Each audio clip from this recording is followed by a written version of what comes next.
Broadcast is live. All right. The broadcast is live. We are live, ladies and gentlemen.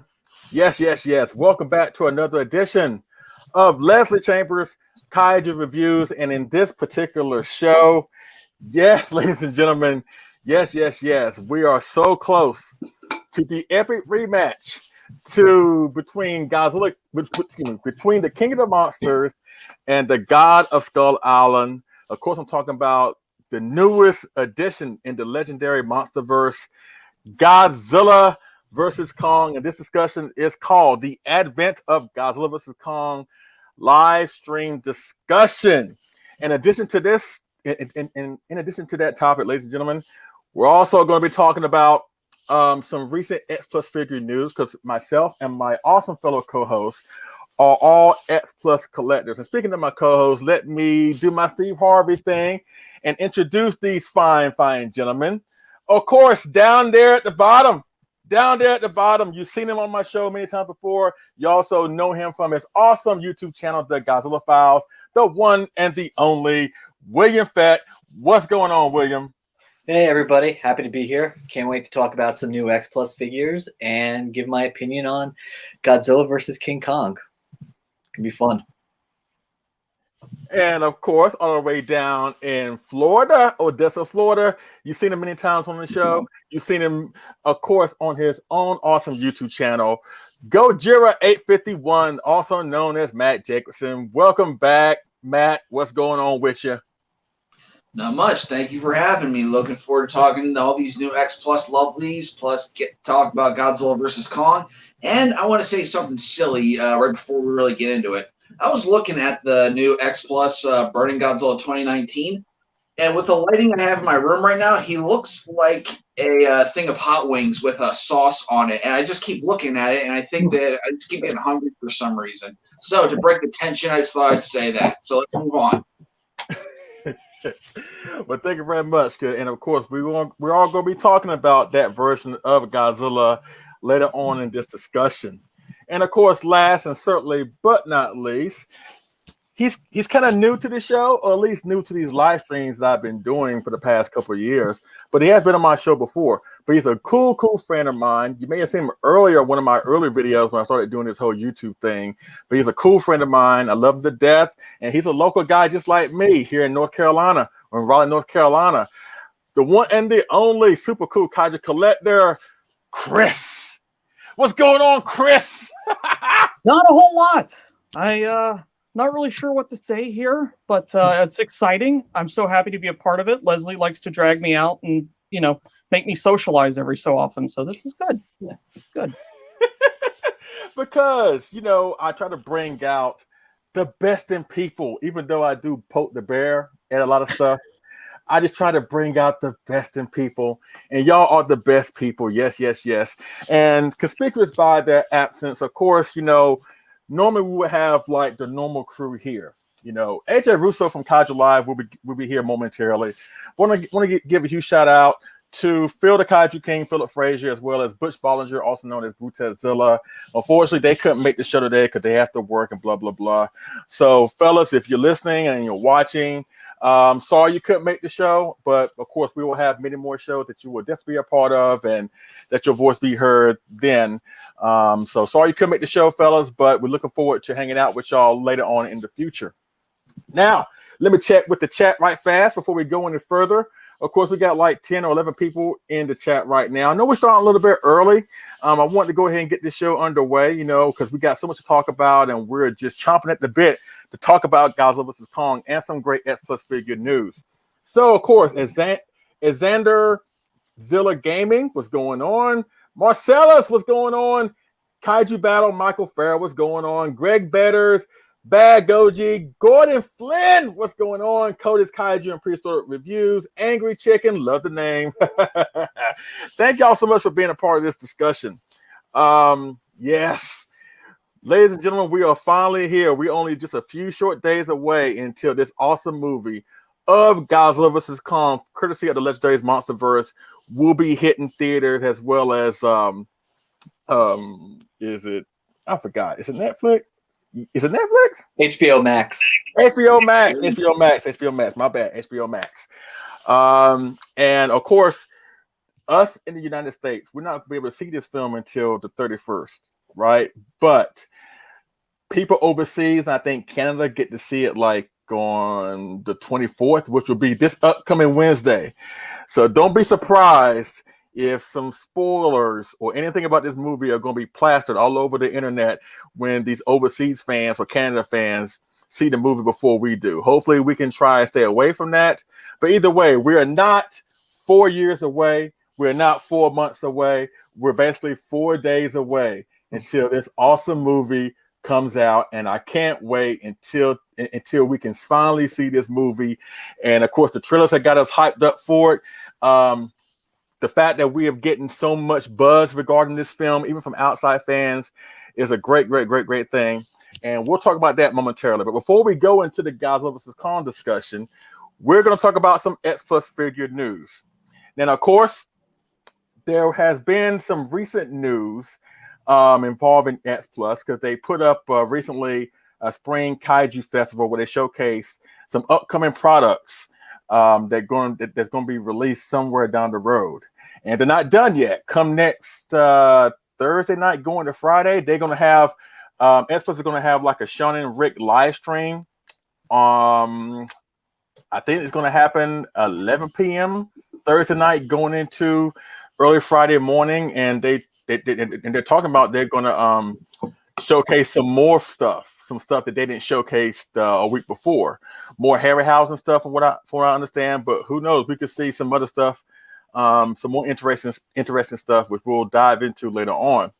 But before we go into that, of course, Chris is the newbie in the room, and as the newbie in the room, I always ask this question. So please feel free to be brutally honest with it, even though I know that the answer is Son of Godzilla. But what is your favorite Godzilla film, and what was your first Godzilla film that made you a fan? And I know it's Son of Godzilla. Go ahead, Chris. I mean, you know it. You took the words right out of my mouth. It's just Son of Godzilla. I just love that weird little Minya puppet. It's the best. No, actually, so I still remember it. My dad just came up with like 2 tapes, and one of them, those 90s VHS tapes. And I don't remember the artist that did them, but it was Sea Monster and Mecha-Godzilla. And the first one we watched was Godzilla versus the Sea Monster, and I was hooked from then on. So back in the good old days of when you only had VHS and no one really understood the internet except a few very smart people. Is this the VHS that you had? That is it. That's it. That's perfect. That's exactly it. Oh man. So that was your first film, Sea Monster? Godzilla versus the Sea Monster was the first one. So yeah, that was unique. It was very unique. And it's still a favorite of mine. Like even going back watching the Blu-ray, the dubs, it's still great. Now, have you grown to love it more since you were a child, or has it like fallen off the wayside once you watch more Godzilla films? This one's aged well for me. This one's just a lot of fun. You appreciate it in new ways, but I mean, it's just good fun. That's all it is. And there's, I think you've said before, it can work without the monsters too. So it's enjoyable along that line as well. So. I want to say this version of Godzilla vs. Sea Monster, I actually prefer this dub because the voices are kind of normal. It's not that new dub that you have on the DVDs and Blu-rays now. This one actually had a different voice track, a different dub track for it, which is actually makes this a superior version of what you have out now, in my opinion. I had no idea. I'm gonna have to rip that track then. That's interesting. Huh. Yeah. Oh, that's pretty cool. Why did they go back and redub it? Just audio quality or rights issues? Typically it comes down to rights issues. Godzilla. There's so many companies that own Godzilla movies that I think after time it became lapsed. So not to get sued by some random person, they probably changed to dub tracks. Yeah. Well, I'm glad that Sea Monsters get some love, because I've always said that that's one of the movies that deserve a lot more love than it gets, because it's easily overlooked, right? When you're sandwiched in between Monster Zero and Son of Godzilla. Now, Monster Zero gets the right attention, where I think Son of Godzilla kind of gets the wrong attention. And you have Sea Monster that's like in that gray area. You know what I mean? I love that film, and it's in my top 10, which is something that you don't hear a lot when it comes to Godzilla fans. It's just a fun film. It really is a fun film. You know, the suit. That's all I'm going to say about that. on the VHS cover and even on the back, it shows the Godzilla 89 suit. so if you're expecting this type of Godzilla, you're that was a sidebot, right? Disappointed. Oh, okay. That was a sidebot. You know what? I mean, we all know when it comes to the dubbing, when it comes to the posters, they didn't really give a crap about Godzilla back in the day. You know, I mean, Toho. You know what? Toho kind of did the same thing because you know you got the 66 Godzilla on the Megalon poster, and you know you got the 73 Godzilla on the Terra Mecha Godzilla poster. You know, but it's fine. I mean, us Godzilla fans, we all know what it is. But Chris, you said that was your first. What is your favorite Godzilla film? The one that shines above the rest? Because on this panel, me and William, we're like, you know, we have a kinship here. That's why I love him to death. Ours is MonsterVerse versus Godzilla, right? Matt's is actually 2019. Godzilla King of the Monsters 2019. He kind of fluctuated between 2019 and 91, but 2019 kind of like edges over the top for him. So what is the one Godzilla film that towers above the rest? I mean, you know that I am a ridiculous, read way too much into it fan of Shin, but GMK I think still tops out for me. That's still just my favorite. I just kind of love seeing Mothra get obliterated. I don't really know why. It's just enjoyable. You monster. Yeah. GMK was definitely just a very different thing, and it was just kind of fun to see them try to take it seriously and do something a little bit different. It was interesting to see. I really love that Ghidorah design. I think famously they've said that they wanted Varan in the film but couldn't get him. Toho wouldn't let him, so they put a lot of Varans like facial features. Yeah, facial features in there, and it's just such an interesting design, and the toys were great. The Bandai 10 inches were great, 8 inches, excuse me, were great. So it was just all around, just a very enjoyable film, and a lot of cool stuff came out of it. Too bad Sandra's not here because she's out running errands, but she would be kissing the screen right now because she knows she loves GMK. This is a GMK loving household, ladies and gentlemen. Of course, y'all know that.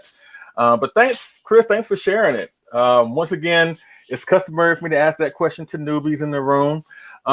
So I think out of all of us, I think Matt is the only one that has the good guy Godzilla, while we got the heinous evil version. So, but then again, his Godzilla may have taken a turn to the dark side, but we'll talk about that later on. Now, let's talk about some X Plus figure news. Now, let me just share my screen a little bit. Now, of course, as I mentioned earlier, X Plus put out a spring Kaiju event, online event, because we can't have online events right now. And you know what? Before I go into that, let me just say this. And this goes out to you, my fine friends, awesome gentlemen, blah, blah, blah, to everybody that can hear my voice in the chat. And this goes beyond Godzilla. A year ago to this week was when the pandemic really kick-started and it shut the whole world down. And it really caused a lot of pain, turmoil, anguish, the whole 9 yards. So let me just say this. For all you people out there that are still here, that are still fighting the good fight, that did not let this thing beat you down, if you still find a way to pull your bootstraps up and handle your business, and you're still here, let me just tell you, congratulations. Thank you so much for being great human beings. You did not let this thing beat us. Of course, we are not out of the woods yet, but we are so much better somewhat than what we were last year at this time. So if you're still here and you have not given up hope, and if you still keeping on, and you still trucking along and doing the best that you can to make it work, and you're not going to let this virus or anything involving the pandemic beat you down, if you still pushing forward, you are an awesome human being. So give yourself a round of applause. So I want just to say that because I have seen, I've seen what this pandemic has done to a lot of people. Some people lost their jobs just like that. Some people don't know when they're going to get the next meal from. Some people were just lost for hope because we have never experienced, at least in my lifetime, we have never experienced what this pandemic has done. And here we are a year later, vaccines are rolling out, the economy is getting better, things are slowly getting better. So if you're still out there, if you're still pushing through, if you still are doing what you can to make the best life possible for yourself, and you would not let this thing beat you, you owe yourself a pat on the back and an awesome congratulations for being awesome human beings. And thank you for being there for everybody else in your family, for us, whatever, because we've all had each other for the past year. You see what I'm saying? We've all had each other.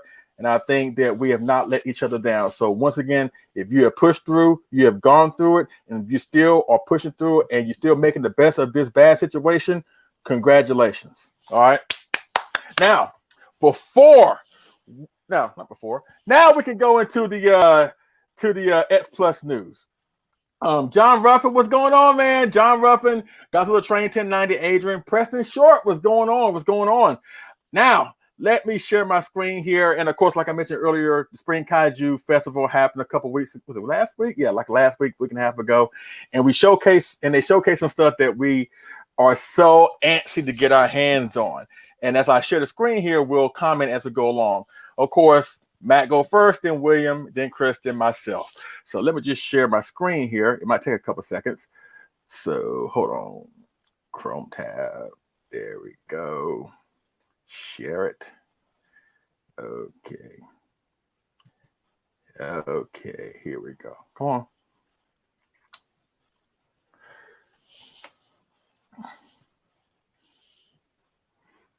Hey, can you see the screen? I can see it's still buffering. Yeah, okay. Buffering on my end too. Okay. Okay, let's see. Uh-oh. He said this could happen. Yeah. He'll be back. Technical issues, everyone. He'll be back in just a sec. Yeah. I'm going to drive over there and hardwire him up there. And here he is. I told you that stuff will happen, so hold on. Magic trick. I know. Dance next time. Let me see. Let's see if I can do it this time. Because I don't have the best signal up here. Here we go. I can see it now, so it should be coming up real soon. Yep. Here we go. All right. Here we are. Of course, ladies and gentlemen, we finally got fully painted pictures of the upcoming MonsterVerse 25 centimeter Rodan, one of the breakout monsters from Godzilla Kingdom Monsters 2019. And basically, we're going to go around the room. Matt, go first, and William, and then Chris. What do you think? What do you think of the painted versions as well as the Rick version of the MonsterVerse 25 centimeter Rodan? Of course, people in the chat, if you can hear the question or whatever, pipe down your answer in the comments to get the conversation going amongst yourself. All right, Matt, the floor is yours.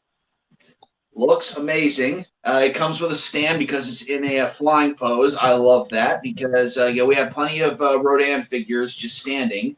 And my shelf I have for the legendary shelf is getting kind of full. So this actually gives me an idea to where I can actually try to hang something from my ceiling and try to have them like in a flying position. But then again, I don't want to take a chance on something that expensive and that great looking to fall. So I have to do a little redecorating, but that looks awesome. That's a definite buy right there. Well, for me, first off, it's a beautiful figure. I have the flying fire Rodan, and it looks like the stand is pretty much the same thing. You know, it looks like it's kind of going through the same thing. And it works pretty well overall. It looks like it's not safe, but it actually is. I'm going to say this. I think this is a figure that you have to go the Rick option for. I think the regular version, while nice and everything like that, I just don't think it's going to get lost on your shelf. It's going to be that gives it some color right there. Like that's the thing that I think it needs. And the same thing was for the Defo-Real. That Rick version was just so much better because of the coloring. It kind of let it pop a little bit more. when it's just gray like that, it's gonna just disappear onto all our shelves because how many of our figures are gray?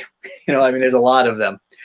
So, but I mean, if you're looking for Rodan, I think this is the version to get. I don't think they're going to do a 30 centimeter. I think the 25 centimeter will actually work out pretty well because he was pretty small in the movie as is. So I think he'll scale pretty well with the 30 centimeter Godzilla if he ever comes out. All right. Yeah, I kind of agree with everything you said. There's nothing really more to say. I was looking at it and I was just, wait a minute, where's the orange? Where's the red? Where's the fire? So it's a Rick exclusive. He'd be pretty great. Some red LED spots on him too. It'd be a lot of fun things you can do with this guy. So the stand you said though is pretty solid. No real issues. I've had no issues with it. Like I said, it does not look solid when you put it together, but I have had no issues since I've put it together. Okay, cool. Yeah, no, I'm definitely up for that. God, I'm gonna have to start buying Ricks again. I am so for this release. And like William, I have the Fire Rodan too. And the stand that comes with it basically is two separate pegs that you put underneath his right and his left wing, like the base of the base of his wing that meets the body. That's where you place the stand. And I've had Fire Rodan for the past 2 years, and I've had no issues with him falling off or whatever. And basically what they did here with the 25 centimeter version of Rodan, basically what they did with the Defo-Real, it's just the standard would come with just brown colors, and the Rit would come with the fire magma, accent on the tip of the wings, whatever. So I'm looking forward to it. And, once you pair it with the 25 centimeter Godzilla 2019, and eventually we're going to get a Mothra 25 centimeter, whether they'll do King Ghidorah in the MonsterVerse 25 centimeter scale remains to be seen. But at least Mothra is coming. So I'm glad that we're finally getting this this figure. Now, I don't know if I read this right. I thought I read that maybe it's going to come with an elaborate base versus just the plain old stand that came with the Fire Rodan. I don't know if I read that wrong or whatever, but that would be nice. It would be nice to have like a volcanic base, kind of like what I have here. Hold on, I'm gonna try and get it because it's so heavy. But if they did something like this and put Rodan on top of it with him exploding out of the mountain, that would be cool. The NECA figure did that. There's a base for the Fire Rodan, which looks like the mountaintop, the volcano top that it comes out of. Cool. So I guess we're all in agreement. I guess we're all going to get this thing, right? I won't be. No, I really like it. I love it. I probably won't be getting this guy. I'll probably end up regretting it. But I'm really trying to stick to I'm trying to finish up my Showa and my Heisei line. So I might pass on him. I don't know 100% sure though. Okay. Just curious, does the NECA stand? No, the NECA, no. He's like in a flying pose like that one. No, does he stay up? That's all. From what I've seen, I have a few of my friends have him. Yes. Oh, yeah, okay. Overall, yes. All right, improvements. All right, so let's go to the next item that was showcased there. Let's see. Let's start with these. Okay. Of course, they showcase a few upcoming Defo-Reals. And of course, me, I'm all about the Defo-Reals. I love these little guys. And they showcase an upcoming Defo-Real of Godzilla 2000 from the film Godzilla X Mecha-Ghidorah. They're doing a 1999 Gamma from Gamma 3, The Revenge of Iris. And they're doing a Defo-Real 1989 Godzilla to go with the Defo-Real Biollante, Final Four Biollante that's coming out in July. All right, so what's your take on this, Matt? Are you getting any or all of these? What's your take on this? And I'm definitely in.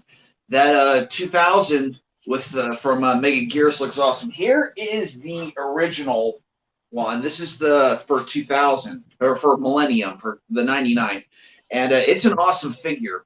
And this one has done considerably different things with it, so it looks like its own standard release. He's got the Meganula in his mouth, he's chomping on it while he has carrying another one. He's in a different pose. The head sculpt looks a little different, plus he's in a different stance. So that's a definite want. Gamera, I'm kind of on the fence about. I love that film. However, I don't really have that much Gamera stuff going on. Something I'd like to change in the future, but we'll see. The 89 is a definite because the way how the sizes of the Defo-Reals are, they're small, but they have their own presence. The Biollante that's coming out is going to be the largest, and it's going to be pretty much double the size of this 89. So you get this 89 along with Biollante. They're going to look amazing together. So definitely Godzilla 2000 and definitely 89. On the fence about 89 about Gamera. So we'll see about that.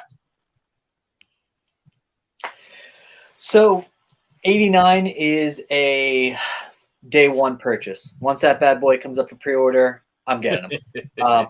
I broke down just recently and pre-ordered Biollante and Mecha-Godzilla from Terror of Mecha-Godzilla, Defo-Reals. So I'm kind of going back and getting some of the Defo-Reals that I missed out on, like Destroya and Space Godzilla. But 89 is my favorite suit. Godzilla vs. Biollante is my favorite film from the Heisei period, without a doubt.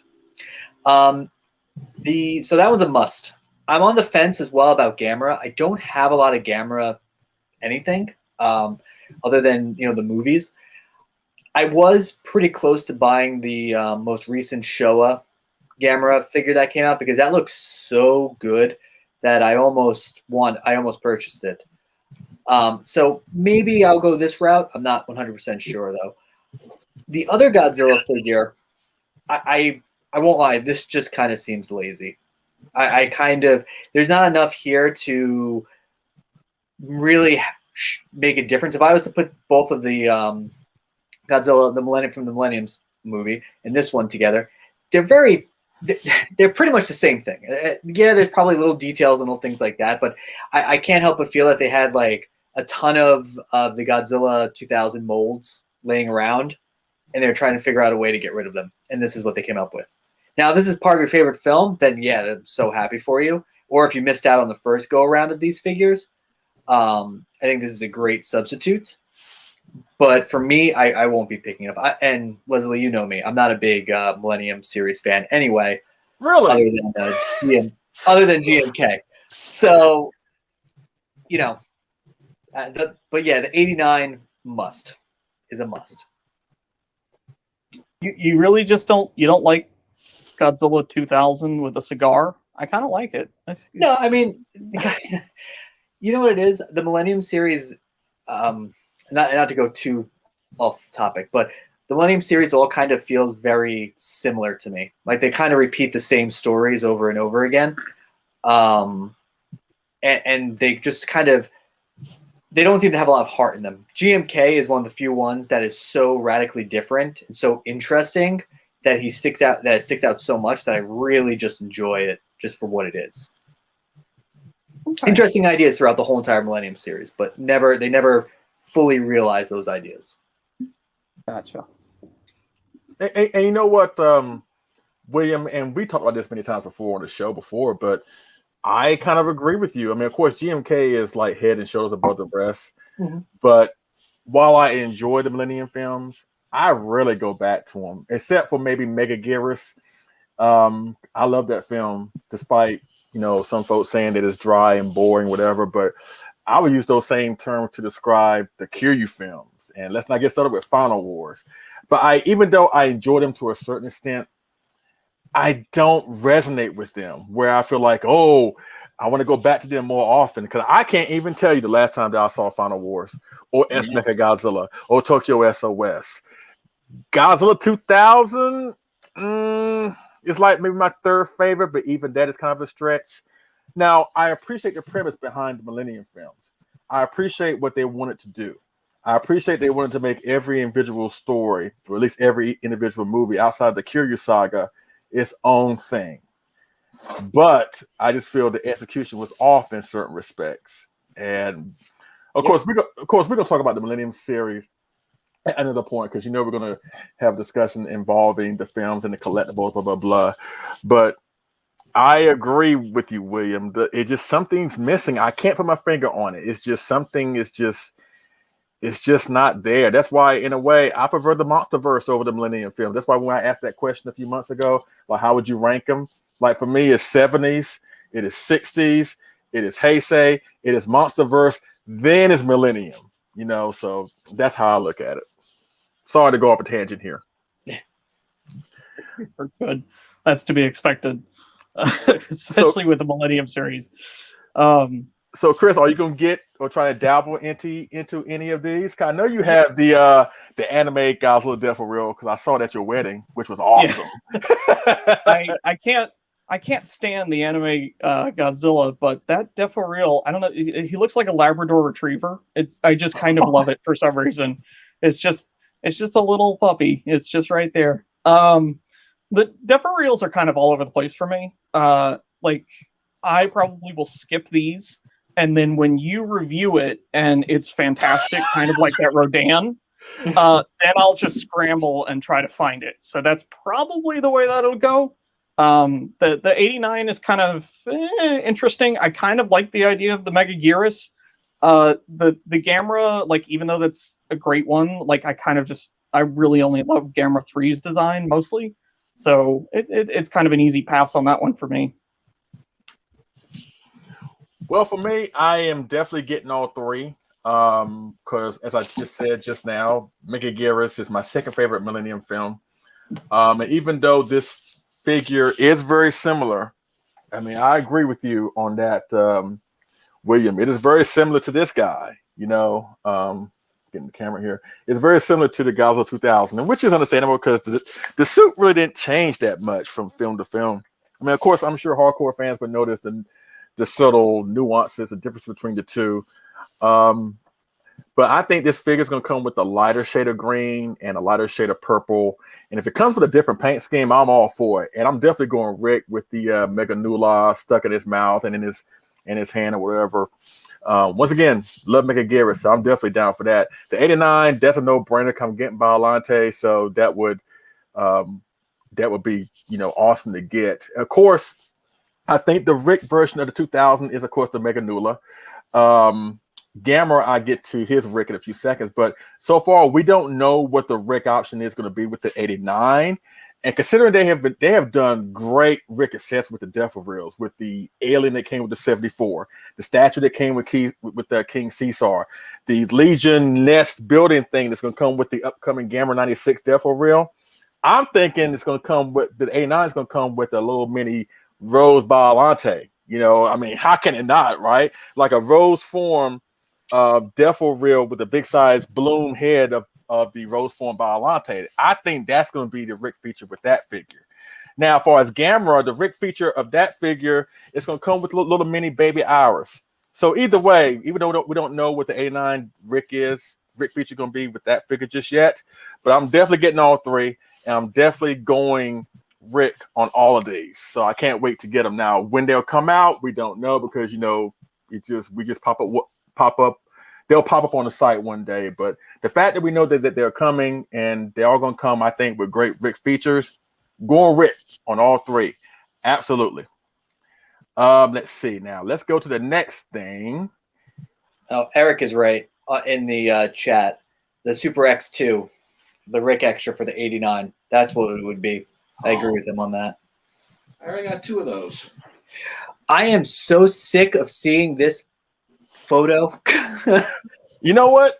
I want to take a detour from the spring Kaiju stuff for just 2 seconds. We can go back to it, but I'm with you, William. I've seen this thing, or at least the topic of this monster or this figure, pop up on the group for I saw it at least twice this week alone. So that's why I wanted to incorporate it into this discussion, because I want to address it right here and right now.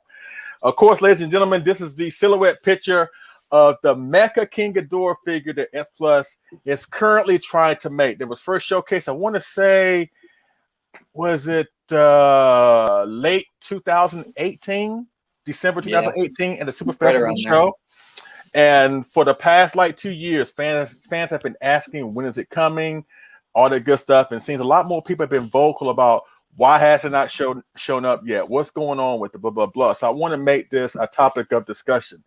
Now, Matt, you're going first. So basically the question is, Are you going to get this figure when it's coming out? And why do you think it is taking so long for X Plus to get this out to us? Okay, so this is my own personal feelings. Godzilla vs. King Ghidorah is one of my favorites. It's like my top 2 favorite films behind with Godzilla King of the Monsters. In fact, those 2 films actually are on the same spot. My number 1. I watch both of those movies every day. Not every day, but all day. You know what I mean? Will I get this? Yes, I've wanted this for literally years now. And as far as it being released and being set back, it sucks. But the only things I can think of that would have actually pushed it back is that Mecha-King Ghidorah, even though it's a simple monster in the film, to bring this thing to life would probably be a lot more difficult, especially, well, if anyone owns the Ghidorah from, the original 25 centimeter one, that one had issues. So taking a little time to, work out those kinks to make sure we don't have any problems like that again. Also, unfortunately, the pandemic did kind of ruin all that as well. So things had to shut down. They're getting their stuff moving a lot better nowadays, but just it's a perfect mess of things that came together. Maybe something happened with it, when they originally came up with it. Maybe there's just too many things to think of. Maybe mainly I say that they're working on just to make sure there aren't any real problems with it, and then the pandemic kind of slowed it down. Those are the only 2 things I can think of. There might be something else going on. I don't know. I'm definitely going to get it when it eventually does come. Next year or a year after, I don't know. But when it does, that's a definite yes.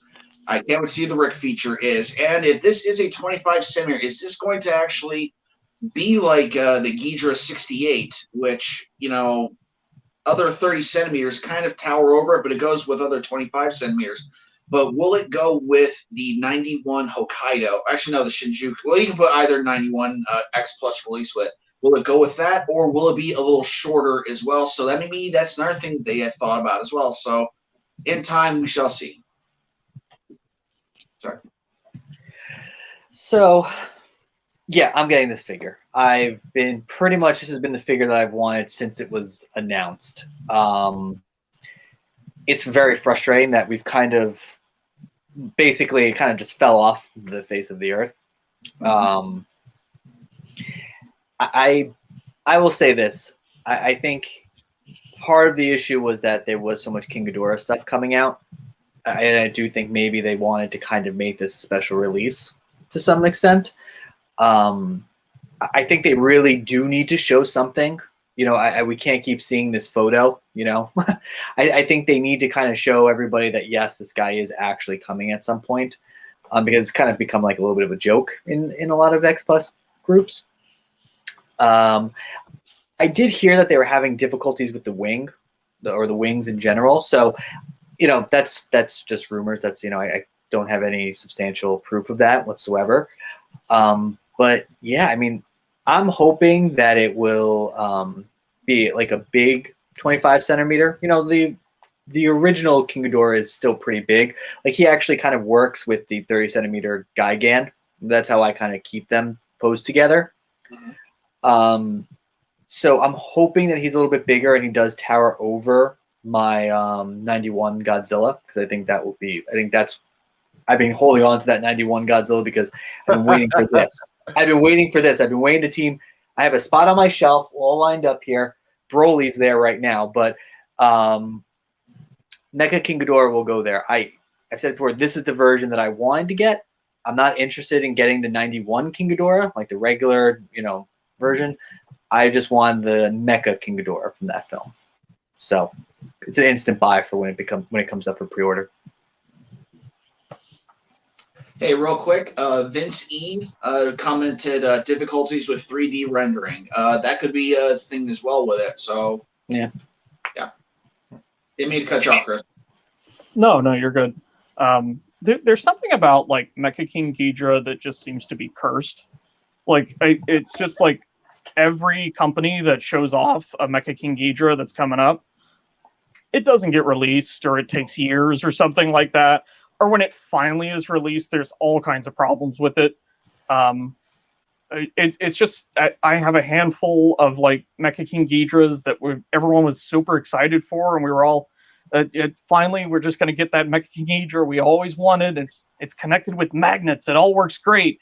oh, but it looks like garbage. Do they use copper mesh on the, just kind of weird things that go wrong with them. But I have that original Ghidorah, like you mentioned, and I got lucky with mine, kinda. It's fine. It's still solid. But yeah, no, I'd definitely love to grab something like this should it ever come out. I am really getting tired of having to figure out where I'm going to put a 23, 24-inch deep figure with the tail. That's I'm a little exhausted with that. It was cool for a while, but yeah, not anymore. Well, to answer the first question, the first part of that question, I'm definitely getting Mecha-King Ghidorah because, huge King Ghidorah fan here.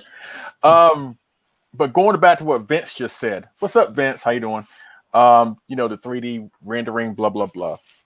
And let me just tell you, for somebody who has basically invested into every King Ghidorah the S Plus has ever done, the 68, 64, GMK, Death Ghidorah, Kaiser Ghidorah, even the Defo-Real MonsterVerse, but more so the 68 and the 64. And I remember back in 2014 when the first 68 Vinyl King Ghidorah came out, and it was not the best in the world. S Plus did not do a good job with the packaging. They did not do a good job with securing the figure inside the packaging. It was just a catastrophic event in and of itself. And of course, if you remember that stuff from back then, you know exactly what I'm talking about. Now you have Mecha-King Ghidorah that potentially could be even more fragile, with the mechanical attachments to the monster itself, with the wing panels, the metal on his tails, the ankle bracelets, and the chest thing, not to mention the metal middle head, right?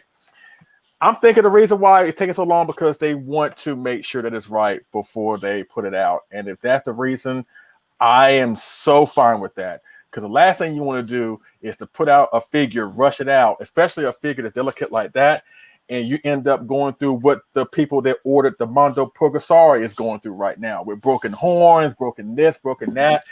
And I think they paid like $85 to $100 for that figure. And Mecha-King Ghidorah is going to be way more expensive than that. And I don't want to run into any kind of problems, at least along those lines, as far as like problems of having the mechanical head broken, the wing broken, blah, blah, blah. So if they had to take another year to make sure that thing is right before they give it the green light and ship it out, I'm all for that.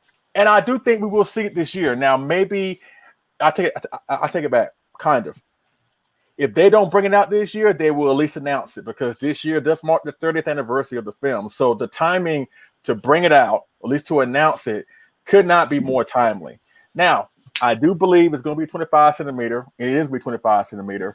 It's going to be maybe probably on the same size as the 64 King Ghidorah, maybe a little bit bigger, but not enough to really tower over the Sakai 91 to make it suit accurate, or at least size accurate. So honestly, what I think is going to happen is when they finally decide to make Mecha-King Ghidorah bring it out, they're going to bring out 25 centimeter 91 because we had that happen before. When they brought out the 64 King Ghidorah, we had the 25 centimeter 64B Godzilla. When they brought out the Kaiser Ghidorah, they brought out the 25 centimeter 2004 Godzilla. So I'm thinking we will get a 25 centimeter 91, and I'm like, man, more 91s will get no argument from me. No argument from me. Nope. So that's what I think is going to happen. So I would just suggest to everybody that's asked about Mecha-King Ghidorah, just be patient. And you know what? For all we know, with that live stream event that I mentioned earlier in the show that's coming out next Thursday going into early Friday morning, for all we know, we could see Mecha-King Ghidorah then. So all I just say, just exercise some patience, and we should be good to go. But I do believe they will at least announce Mecha-King Ghidorah sometime this year to coincide with the anniversary of the film. If they decide to release a new 91, that's going to have to be near perfect because the 91 that I have now is a perfect figure. And you know what? The way they've been producing figures lately with the sculpts and stuff, I don't know who they got doing the sculpts, but like these new crop of figures, like the 64B I just mentioned, is awesome. Even the new 25 centimeter 2000, whoever did this sculpt is awesome. So whoever can do this, they can definitely do a 25 centimeter 91 because this thing is amazing. Not to mention the 30 centimeter 93. Good God Almighty, that thing was awesome. So whoever they got doing the the sculpts, because I know that Akira Ibaraki, he did the Megaline sculpt. I don't know if he's doing everything else, but whoever did the 2000, like I said, the 64B as well as the 93, whoever's doing the sculpting currently thus far, I think they are more than capable of knocking out a 25 centimeter 91. I think that's exactly what we're going to get once Mecha-King Ghidorah gets announced. Mm-hmm. Now, here we are with another blockbuster announcement that was shown at the Spring Kaiju Festival. I think this is called Toho Maniacs, and it's going to be a new line of figures. I think it's going to be like 6 inches tall, whatever, where I think it's going to be more like humanoid characters. And what they have showcased thus far is, of course, the iconic Dr. Serizawa from the original Godzilla film in his diver suit, holding a miniature oxygen destroyer, as well as one of the mushroom people from Matango, also known as the Attack of the Mushroom People. Now, this has really got me buzzing. Now, between the two, I am going to get Serizawa, but I'll talk more about that when it's my turn. But this series of figures really has got me intrigued. Not to mention that we got 25, 30, Sakai's favorite sculptors line, the Gigantics. Now we got a new Defo-Reals. Now we got a new line coming into the mix, and this is really, really interesting. So with that being said, Matt, the floor is yours. What do you think about this new line, the Toho Maniacs? I love this idea, especially since a couple of years ago they released a version of Kiryu. I think this is a 30 centimeter. They actually came with a small Akane figure as well. So now it looks like they're going to start doing more movie characters a little taller now to go along in your collection. Now, I kind of made a little vow to myself, and I kind of said on the channel that I will not have an oxygen destroyer in my collection at all. It's just a thing that I might change my mind when I see the full version of this Serizawa, but I would like to see a normal version of it as well. But I might change my mind. I might get the Serizawa. As far as Matango, absolutely, that is one of the coolest and creepiest horror movies I've seen come out of overseas, and I'm definitely on board with the Matango. And I'd like to see where they would go further with this. Now, with Serizawa, the way he is inside of his diver suit, they can kind of get away from capturing likenesses. So if they're going to do likenesses of other characters, that's probably going to be a lot of legal red tape they have to get through. But I'd love to see like a Miki Sagusa and a Kane and others released like this as well. So I'm very excited for this line. Hey, that's me. Right. So, I was excited when I saw this line. I think first off, Matango is one of those ones that I think is underrated. It's an underrated Toho film. It is a very creepy film. It's very different from what they were putting out. And I'm excited for that piece. Now, am I going to probably get it? Maybe not. While I'm a big fan of the movie, I don't think I need something from the film. Dr. Serizawa, I was excited for when they did the Defo-Real version of this, but they didn't do the face. They just kind of put like Godzilla in the window, and it looks so bad, and it took away from the film. It took away from the figure, I should say, that I'm very nervous to see what they do with this. If they actually have like his face in there and everything else like that, then that's going to be a completely different conversation. But I do like the idea of this line because you can do different characters from the Godzilla series. The controller from Planet X, it comes to mind real quick. You know what I mean? Like that's a character that you can do on this line. And they did a little figure of him for Rick Extra as well. So I think those are things you can definitely do. But until I can actually see more of this, I'm probably not going to jump into the line right away. So are none of you thinking about the possibility of a Dawn Fry X Plus figure here? Because I'm definitely down with a Dawn Fry X. That'd be awesome. I love here's the Rick exclusive is he has like throwing action of the X Agent. That'd be amazing. Yeah. And it's like a little gooey guy. Oh, it'd be amazing. It'd be so good. I love the Matango. That's just fantastic. I honestly, it has been a number of years, and I'm kind of just all of it's coming back to me. It's been so long since I've seen that movie, so I'm gonna have to go back and watch it. And I think as soon as I do, it's gonna be a definite. Yeah, let's pre-order that. Well, the way I look at it is, of course, the idea of another line. It's kind of a catch-22 with me. I love it, but then again, I don't. It's gonna be bad news for my wallet, but I don't think these figures are going to be really super expensive. Maybe on the lines of Defo-Real. And actually, Michael Ferris said in the chat, I think I mentioned when I was describing these figures, going to be like maybe 6 centimeters tall, whatever I said. He said it's going to be 17 centimeters, which is what? That's 6 inches tall. So almost 6 inches tall. So like you said, I'm more intrigued with the possibilities of this line. And between the two mentioned here, like I said, I am definitely getting Serizawa, even though I am getting the Defo-Real.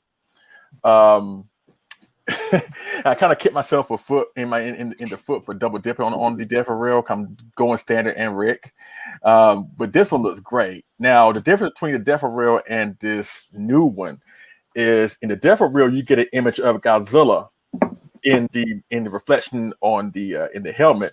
Apparently here you get to see partial of Serizawa's face.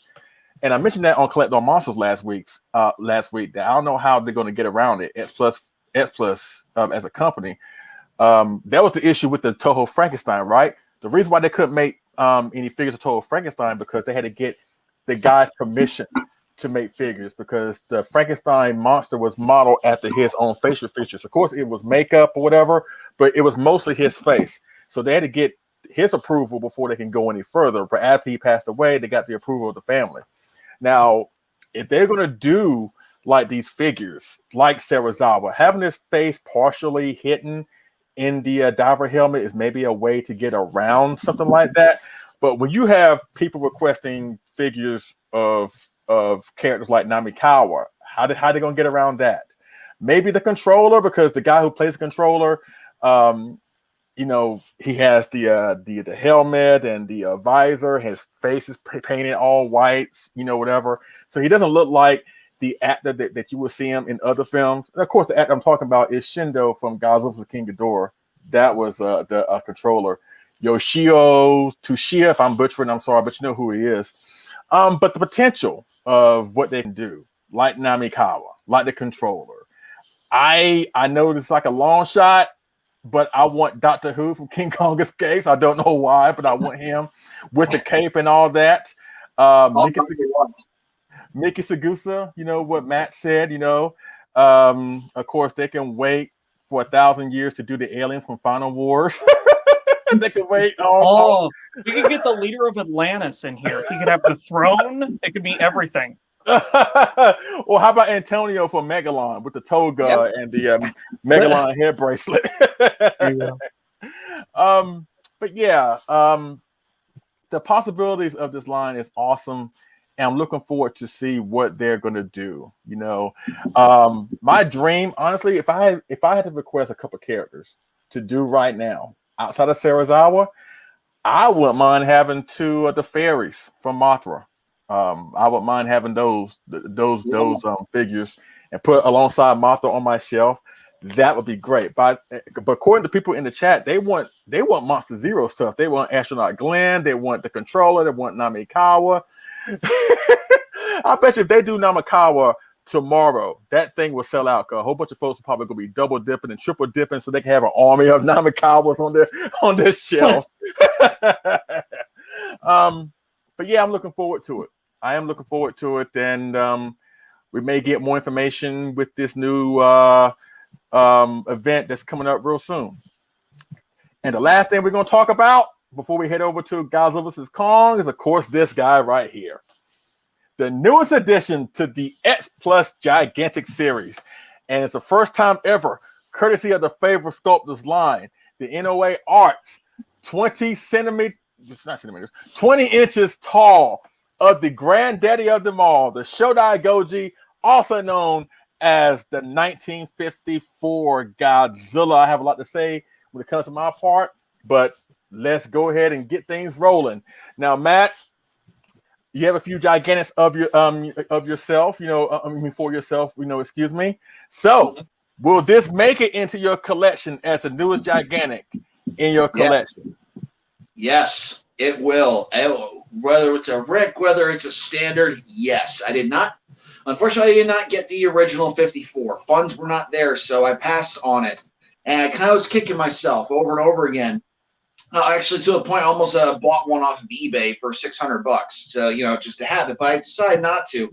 Then they announced this, and it looks amazing. I can't wait to see. Watch the Rick be a oxygen destroyer. But anyway, I love it. Looks awesome. That's a definite yes. I might actually get the Rick version of it, even if it is an oxygen destroyer, to go along with it, to have it in the collection. That thing looks amazing, and I need a 54 like that in my collection. So that's a definite yes for me. Now, William, I know you have not yet stepped into the gigantic series just yet, because I know you're waiting for that perfect figure. You're waiting for that perfect one. But will this make it into your collection as your first gigantic? No. And not because this isn't. So let me start by saying this. First off, if you have the original 54 gigantic, throw it out. You can throw it out the window. Sell it. Do whatever.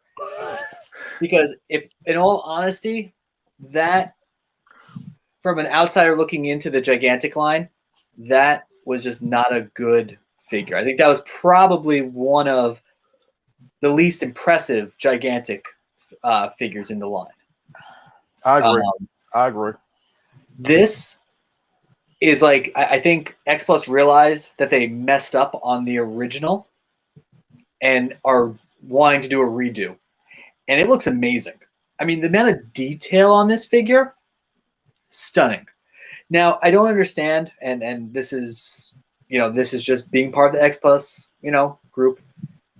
Why couldn't they have his tail down just a little bit more so he didn't need a tail stand? Why is that something that they always got to do? It's like they bought like bulks of tail stands, and now they have to figure out ways to use them.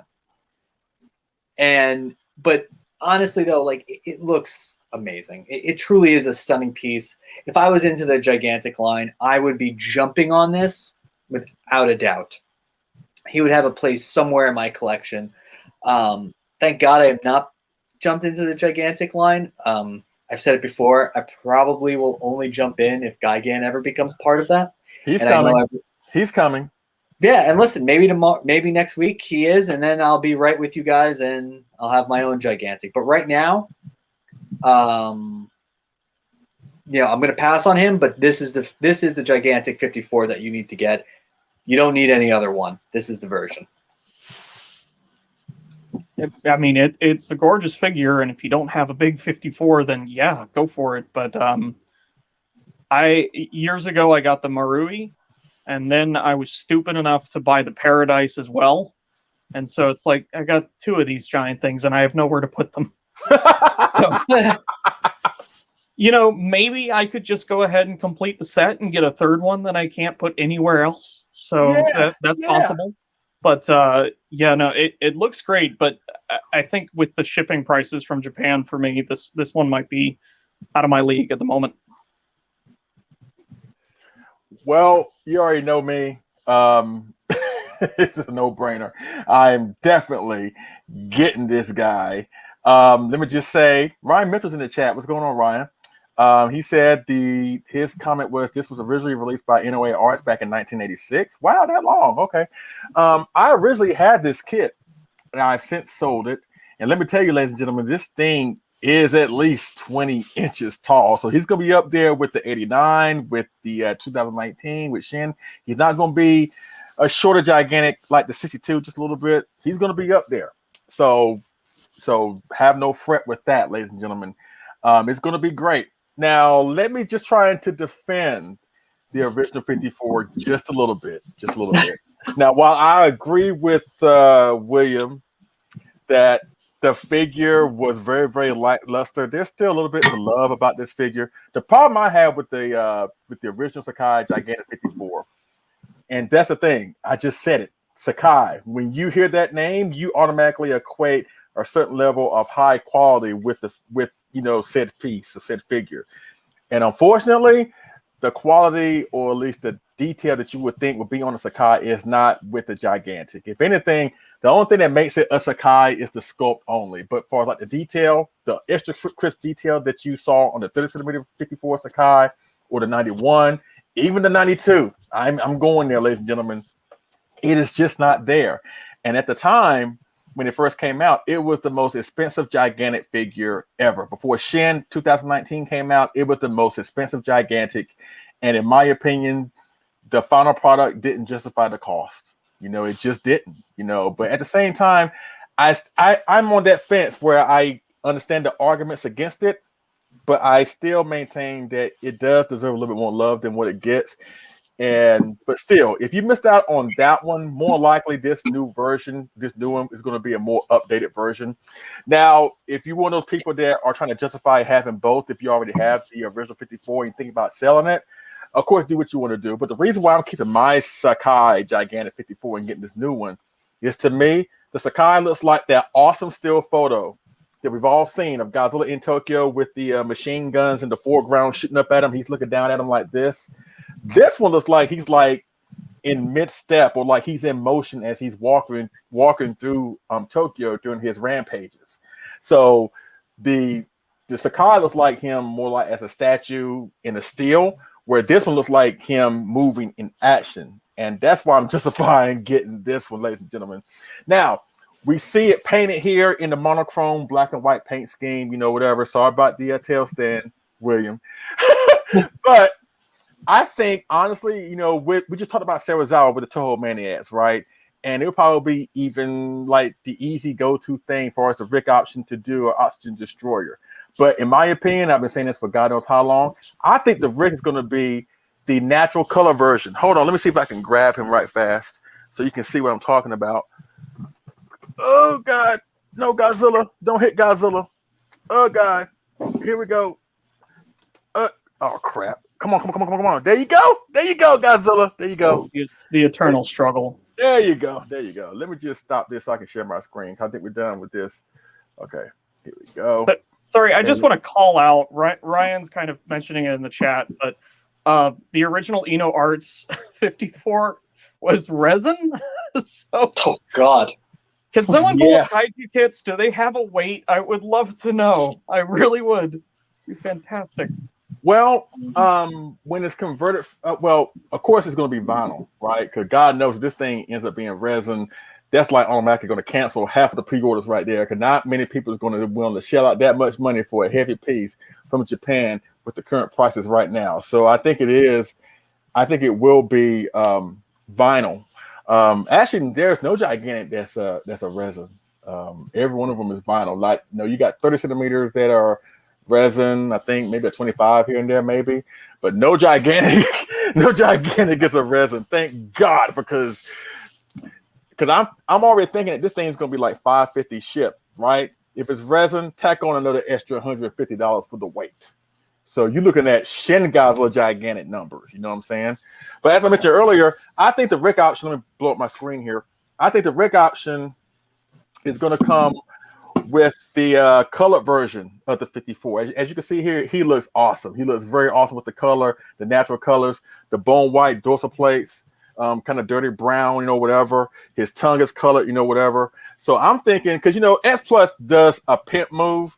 They do a pimp move where they offer a Rick option that kind of make you double dip, because they want you to double dip. They want you to pay more. So I can see S Plus doing this, where they do the standard in monochrome black and white, but they offer the Rick as a colored version to make you buy both. Don't put it past them, because I think they will do that. But if that does happen, I'm going with the color, because I already got, like I said, the Sakai Gigantic. He's in black and white, whatever. So, but I think this is going to be the option, But either way, I'm going Rick on this new Gigantic, and I can't wait for it. Do y'all have any parting words with the collectible portion of this show before we go into Godzilla vs. Kong? Chris, William, Matt? Yeah, you know what? I was just gonna say. I know there's been a lot of non-Godzilla stuff coming out from X Plus. Well, I'm gonna sneeze, I think. But and it's all really good. I think, you know what, if you're a fan of those films and those creatures and everything else like that, those are just like with the Godzilla figures. I think X Plus is making the definite version of those characters and those creatures that you need to pick up. Like the Kraken alone, the thing looks amazing. I mean, I'm not going to pick it up just because I cannot afford another line to collect, but it looks truly stunning. And like, all of those creatures in that line look amazing. So, I mean, I know we didn't really talk about it, but definitely people should be looking out for that. If those were, you know, films that you grew up with, I think these figures are what you want to have in your collection to show off your love for those movies. Hey, you know what? Guess who's in the chat right now, fellas? Diego Doom, absolutely fantastic. Don't sue me, dude. I'm sorry. I had to say that. I had to say that. Matt, good. Matt, Diego Doom said, "What's up?" And he said there are 24 people watching this vid. It only has 10 likes. Let's get the likes up on this stream chat. Thank you, Diego. Really do appreciate it. Of course, the likes may go down once we get into Godzilla vs. Kong, but that's another story. But yeah, thank you. Thank you. We really do appreciate it. Everybody that's been with us thus far. We're an hour in. Thank you so much. We started a little bit early so we can go ahead and get this thing done and get it out the way. But since we're... Go ahead. When they do Mecha-King Ghidorah, we're talking about like a 25 centimeter 91 to go along with them. That gives them a chance to do a Shinjuku Godzilla again, because a lot of people didn't really care for the 91 Shinjuku release because the stand and the tail stand. Now we can have more of a standard look at him, or like in like an upward roaring look for him as well, like they did with the 2004. So that's another thing to look forward to. And I think it's going to happen. I think we will definitely get a 25 centimeter 91. And like I said, with the quality they put in with the 2000 that I just showed you, the 64B and the 93 and blah, blah, blah, whoever they got doing what they're doing for sculpting wise, I have so much faith that they can knock it out of the park. Period. End of story. And now we're done with the collectible portion of the show, ladies and gentlemen. Once again, X Plus will have an live online event late Friday night going into late Thursday night going into Friday morning, the 25th going into the 26th. And actually, you know what? My Collect All Monsters brethren, Kyle Yow, David Dopko, I think John Ruffin, they're actually going to do like a live reaction that night. Just to give reaction on what they may see or what X Plus may showcase at the show. I'm not going to be on there because I have to work. I have to work early that morning. So by the time they go live, I'm going to be in La La Land eating chocolate and stuff in my fat face and blah, blah, blah. But when I wake up in the morning, I'm sure I will get all the notifications on what was shown there and blah, blah, blah. So I'm looking forward to it because you got to realize also, ladies and gentlemen, at that point, Godzilla vs. Kong would already been shown to the people overseas and in Canada. And I'm thinking that the reason why we have not seen any Godzilla vs. Kong stuff because they want to wait till the movie is out. Where the movie is out, where people are seeing it, that way they can go full head first or full blown on what they're going to show. Because I mean, obviously, X Plus is going to bring out something from this film. You know what? Before we go into Godzilla vs. Kong, if you were in charge of X Plus, if you were G, what would you want to see coming from Godzilla vs. Kong? One figure, named the Rick option. If you were in charge, what would it be? Matt, go for it.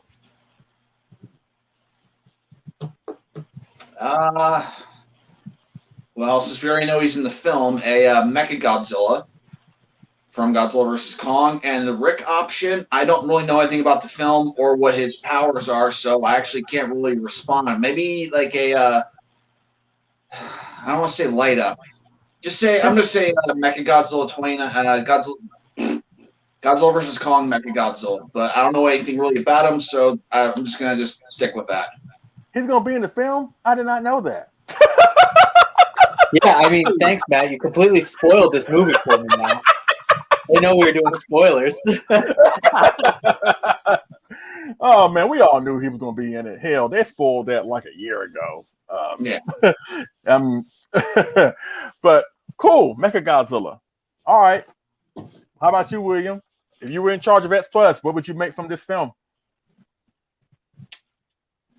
You know, I don't know enough of the the kaiju that are going to be, or titans that are going to be in this film. So I think I'm going to go. I think with the King Kong, I would do two options. I would do kind of a standard pose for him, but I think I would try to figure out a way to do the action pose. Actually, I would do a set. I'm actually rechanging my whole entire thing now. I know what I would do. The shot from the trailer that I think the big money shot from every trailer is Kong with his axe coming down towards Godzilla. I would try to figure out how to create a set of that. You know, a Rick option with Godzilla with his atomic breath. They showed how to do it in the Defo-Real with his shooting his atomic breath out there. So they could do something like that. And then also Kong with his battle axe coming towards him. So I don't have a standard, but I would do a Rick set like that. Exclusive Rick set. They've done it in the past. How about you, Chris? What would you do? Well, I mean, since they're doing humans now, clearly Alexander Skarsgård. Like, just do that little push button. Well, we know why you would want that. Oh yeah, no. And the Rick version is shirtless. We get to see his abs. Everything. It's fantastic. That's the PG answer that he gave. I mean, well, you can turn him around. So really though, I don't know what kind of like extra kaiju they're going to pepper in. They kind of talked about last time how expensive Toho was in licensing all the other characters. So I kind of expect them to just do more original stuff. And they're definitely not going to try to license anything else from Warner Brothers. So, I mean, there was that random little octopus in Kong. So, maybe something fun and funky, just if this film has a giant condor equivalent, that's what I want. That would be interesting. Well, me, since I've been highly advocating for Kong, mine's a no-brainer. Since we got a gigantic 2019 Godzilla, and he doesn't look very much different than the one that we've seen thus far in the trailers or whatever, give us a gigantic Kong to put up against him. No-brainer. Just give us a gigantic Kong. And honestly, I know a lot of people were probably saying, wow, he's going to be even super expensive, blah, blah, blah. Actually, you know what? The humanoid gigantics, like the Ultraman and the Ultra 7 and the Ultraman Jack and the Ultraman, what was the one that came out? Ace. Yeah, Ace. They're also doing the Ultraman Gigantic Taro, for what I understand, coming real soon. They're not really super expensive, because they're humanoid. They're not bulky. They don't have dorsal plates or a long tail that you got to attach yourself, whatever. They really are not that expensive. So, and of course, Kong is going to be bulky because at least a little bit more bulky than your average Ultraman, because Ultraman is slim, right? When Kong's going to be like very muscular and blah, blah, blah, right? So I'm thinking that, they should at least do a gigantic Kong. They already got the rights to him. X Plus already got the rights to him, Star Ace or whatever. So give us that so we can put the gigantic 2019 Godzilla up against the gigantic Kong, and because it might be the only time where X Plus can actually do a gigantic version of Kong. Because I don't see them doing any versions of the Toho ones, the 33, the 76, whatever. Not even the 2005. You know what I'm saying? So that's what if it were up to me, that's what I would like to see. And for all we know, we could see it in a few days from now. And speaking of Godzilla versus Kong, let's talk about this film, or the road that has led to this film. And of course, back in 1962, we got the first crossover, first ever meeting between these two iconic giants, King Kong versus Godzilla. So let's start off with that just for a little bit. So where does this film sit with you? Do you love it? Does it sit in your top 10? Do you find it to be a very important entry? And where does it rank amongst important Godzilla films in the franchise? Matt, go for it. Where does it rank in top 10? It's definitely a top 10. In fact, I don't really like to quantify King Kong versus Godzilla because, like Gojira back in '54, it has its own feel to it and it stands on its own, and it's a very important film. Crossing over huge franchises to battle each other, having the international depictions that it did. It just stands on its own, and it's one of the most important Godzilla films, and you can say King Kong films, in ever to be made. The look of it, the sound of it, the fight sequences, it's awesome, all of it. And even though it does end in a draw in the end, it's still a satisfying ending. That's debatable, but anyways. It was a draw. I have proof that it was a draw. So that means it was a draw in the next film, right? No, they said there was going to be one winner. So we'll have to wait and see. No. In '64. So that means when Godzilla disappears, that means he won too, right? No, he lost that one. Oh, so he lost that one, but he didn't lose. Because they said he lost it. Toho stated clearly that it was a draw for King Kong versus Godzilla, but they did say he lost to Mothra. And now I'm sad. Now, you do know there's a brochure that came out at the time that said that King Kong was victorious. You know that? But they retracted that statement and released a different statement saying that no, it was a draw. Who retracted that? Tomoyuki Tanaka? Someone in Toho, and they released it in one of their Godzilla books in 1994. Oh, okay. I still don't buy it, but okay. I got you. Hey. Because I still maintain that, between the two, Godzilla was the villain, so he had to lose. And there is such a thing as looking strong in defeat. So, how many times have we seen wrestling matches where the loser doesn't really look like a loser? Sometimes the loser of the match sometimes comes out better because he was the loser. But I just think, okay, I'll talk about that when it's my turn. It's not hate against Kong. It's fact. It's what they did. They went back and changed it to a draw. It was originally Kong winning the fight, and then they went back and changed it. It was a great fight. It was a great film. And as a Godzilla fan, it kind of stung a little bit for a while that he lost, but you just roll with it. And then you read like, oh, it's a draw now. Okay. So still, it doesn't take away from the entertainment value of the film. King Kong versus Godzilla in 1962 is one of the best and most important Godzilla films. Yeah, I mean, I'm going to piggyback off what Matt said. It's probably one of the most important films in the Godzilla franchise. It's what gave Godzilla its international appeal. They tied him with another giant monster with, a marquee name. Also, it's the blueprint to the Showa series. Mm-hmm. It's everyone kind of talks about Godzilla Raids Again, but that not really the blueprint that they kind of follow. The blueprint that they follow is definitely Godzilla versus King Kong. It's not as serious. There's serious moments in it to some extent, but it's not overall super serious. It's entertaining, it's fun, it's light and where it needs to be. The action is great, and you have the two giant kaijus meeting and fighting, which everyone wants to see.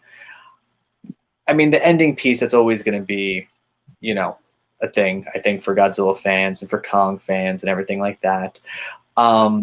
It doesn't really, at the end of the day, it doesn't really matter. I do see it as Kong wins. And in the context of the times, you have to understand that Godzilla was not a big name. Like, we kind of look back now and say, like, Godzilla, everyone knows Godzilla. Probably Godzilla is bigger than King Kong at this point. But I agree with that.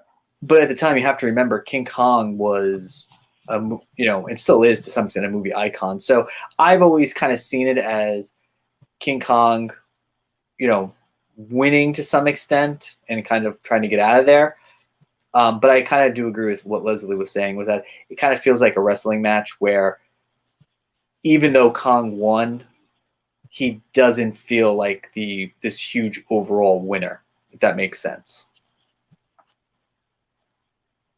I was not aware of the retraction, if you will, in the 90s. Yeah, because it's very the film played it up very clearly that Kong was the winner, but it's kind of interesting that Toho would go back and kind of retroactively say otherwise.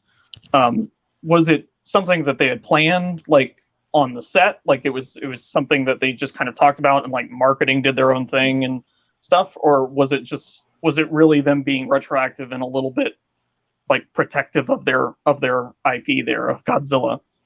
You know? It would not offhand.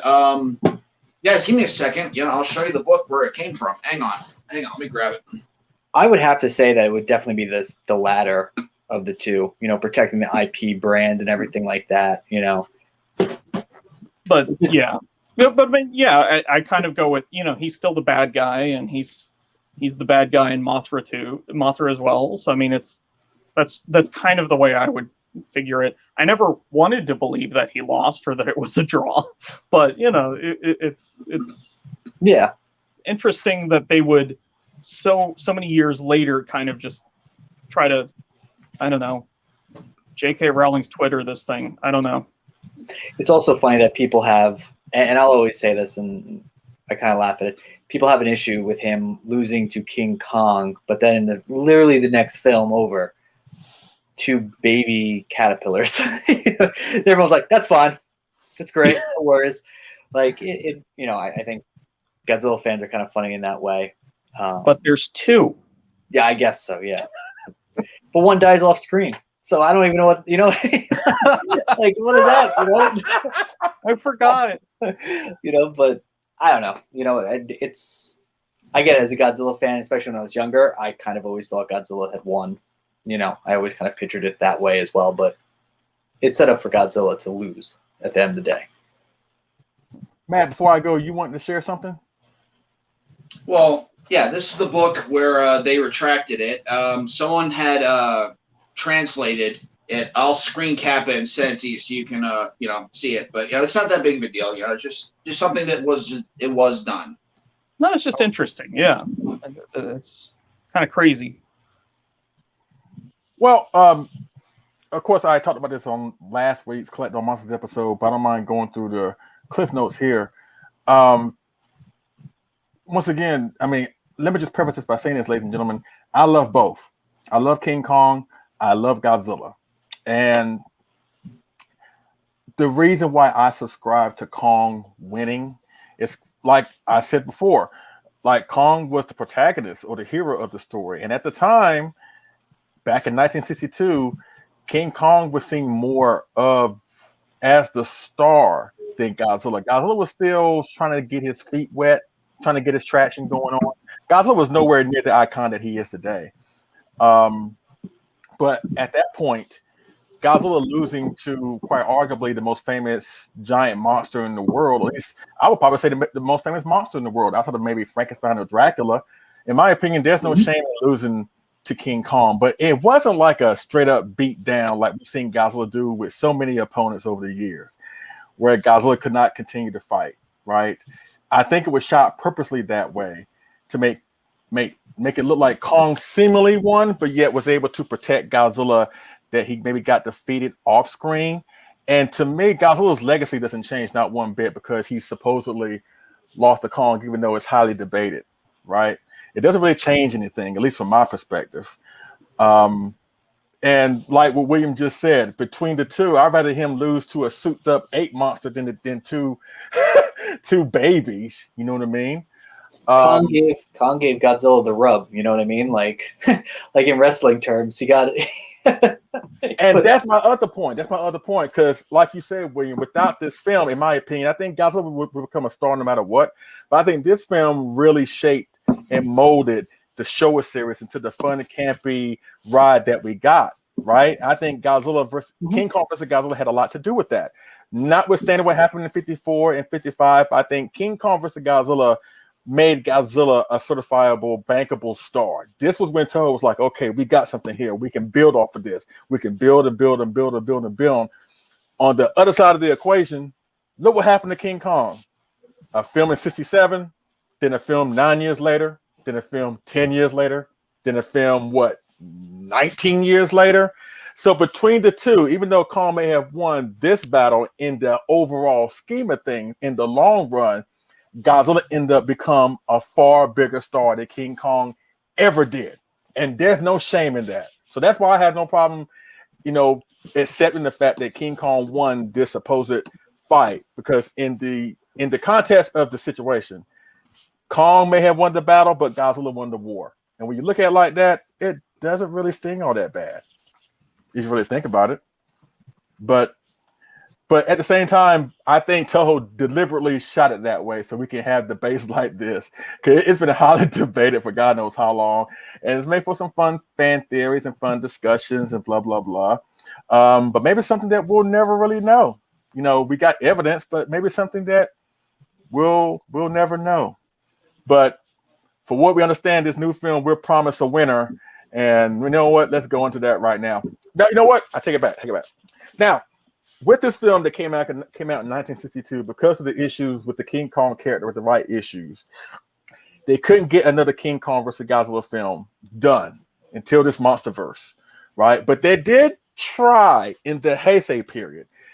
Godzilla vs. King Ghidorah in 1991, that originally was going to be the rematch between King Kong and Godzilla, but they couldn't get it together. They even had a backup plan where Godzilla was going to fight Mecha-King, but since Mecha-King was too close to the original version of Kong, they scrapped that, and that's why we ended up getting Godzilla vs. King Ghidorah. So with that being said, would you have wanted to see a Heisei version of King Kong fight a Heisei version of Godzilla, Matt? First off, let me just say it was a mistranslation that the person did from this. So pretty much forget what I said about them retracting it and saying that, my goof on that. A little embarrassed, sorry. But yeah, all right, moving on. As far as it's a fandom. Don't worry, everyone's very forgiving here. It's all fine. You'll never hear about it ever again. I'm so glad to hear that. I'm very happy to hear that. Anyway, Godzilla vs. Kong in the Heisei series, that would have been awesome, especially some of the fan artwork I've seen for it. They take the 91 Godzilla and the 76 Kong, and they were standing in the middle of Tokyo about to fight each other. It just looked awesome. And that would have been great to see. I would have been all on board for that. I'm going to say no. I think it would have been. I don't think it would have been very good. The way the Heisei series set up Godzilla, it wouldn't have worked. He is like a tank. He just kind of stands there, fires his atomic breath, and then that's kind of about it. I don't think you could have properly done a fight with two people in a suit, especially the way that Godzilla suit was and designed. Basically, I mean, that Godzilla suit isn't designed for melee fighting, so you wouldn't have that up close fighting as you did in the first one. So it would have been cool to see overall. Probably, I think Mecha-King probably would have worked better in the end for the Heisei period, but not something. I don't think. I don't think it would have been. I don't think it would have worked with a regular Kong. I'm kind of on the. I hadn't really thought of how you put it there, but that sounds exactly right. He just kind of stands there. It'd be kind of boring if King Kong was just kind of swinging on his tail there for a little bit, jumping around. Yeah, I remember reading a lot about the Heisei plans and Kong being part of that. Hadn't Warner Brothers just tried to reboot Kong in like 78, 79 or something like that? Yeah. And then they did King Kong Lives or something like that in 80 something. So I mean, was it so much that because King Kong had kind of gone into public domain, they didn't really like to talk about that. But was it that they were doing their own thing with it? Well, Kong is a weird situation all around. I mean, King Kong is owned by Universal, technically. Or at least Universal says they own it. But the rights for Kong in general are just strange. That's why you see Kong Skull Island. Like they don't call him King Kong; they just call him Kong. I don't even think you'll hear them call him King Kong in this one, in the new one coming out. I just don't see that. It's a way to get around the rights to some extent. Okay. Because Universal was trying, when Warner Brothers was doing their Kong movies in the 70s, Universal was trying to start up theirs, but they never got it up and running. And what they finally did was that became Peter Jackson's King Kong. Okay. Gotcha. Not Matt, but William, since you say you have to go in a few minutes, I'll tell you what. Why don't you just talk about what are you most excited for in regards to this film? What is something that you want to see? And do you want to see more MonsterVerse films after this film, or just your overall thoughts to this movie? Go for it. So I'm excited. I think like everybody else is. I think everybody here is in some ways a MonsterVerse fan. There's things that it does really well. I think the action sequences are going to be stunning. I love the fact that we're seeing different types of fighting. I like that it's some in nighttime, some during the days, on a giant boat in the middle of a city. Like it looks like it's going to be a very fun film, which is great. I think that's going to be the biggest thing. The thing that I'm looking forward to, believe it or not, for the most in this film is the fact that some closure to the MonsterVerse, because I do think the MonsterVerse isn't going to go on for another 3 more movies or something like that. So in my mind, what I would like to see is, closure, kind of wrap everything up, but at the end there, maybe have like a little hook just in case if you wanted to go back to the MonsterVerse and this was a big success and they feel, yes, let's do another movie, that you have that option to another storyline that you can follow through on maybe another set of films. But I think the problem is that the MonsterVerse, King of the Monsters, was a huge shock in the fact that it didn't make the money that they thought it was going to. And now with this film going into just being on HBO, and yes, it is going to theaters, but it's not going to be a huge wide release like it typically would have been. I don't know where the MonsterVerse really stands. So this is the end of the MonsterVerse. I hope it closes it and we leave with something that's really great and fun to watch over and over again. But if they can tie something onto it at the end, I'd be very happy. All right. Well, we know you have to go. So thank you so much for being a part of this discussion thus far. Yeah, sorry, guys. No, you're fine.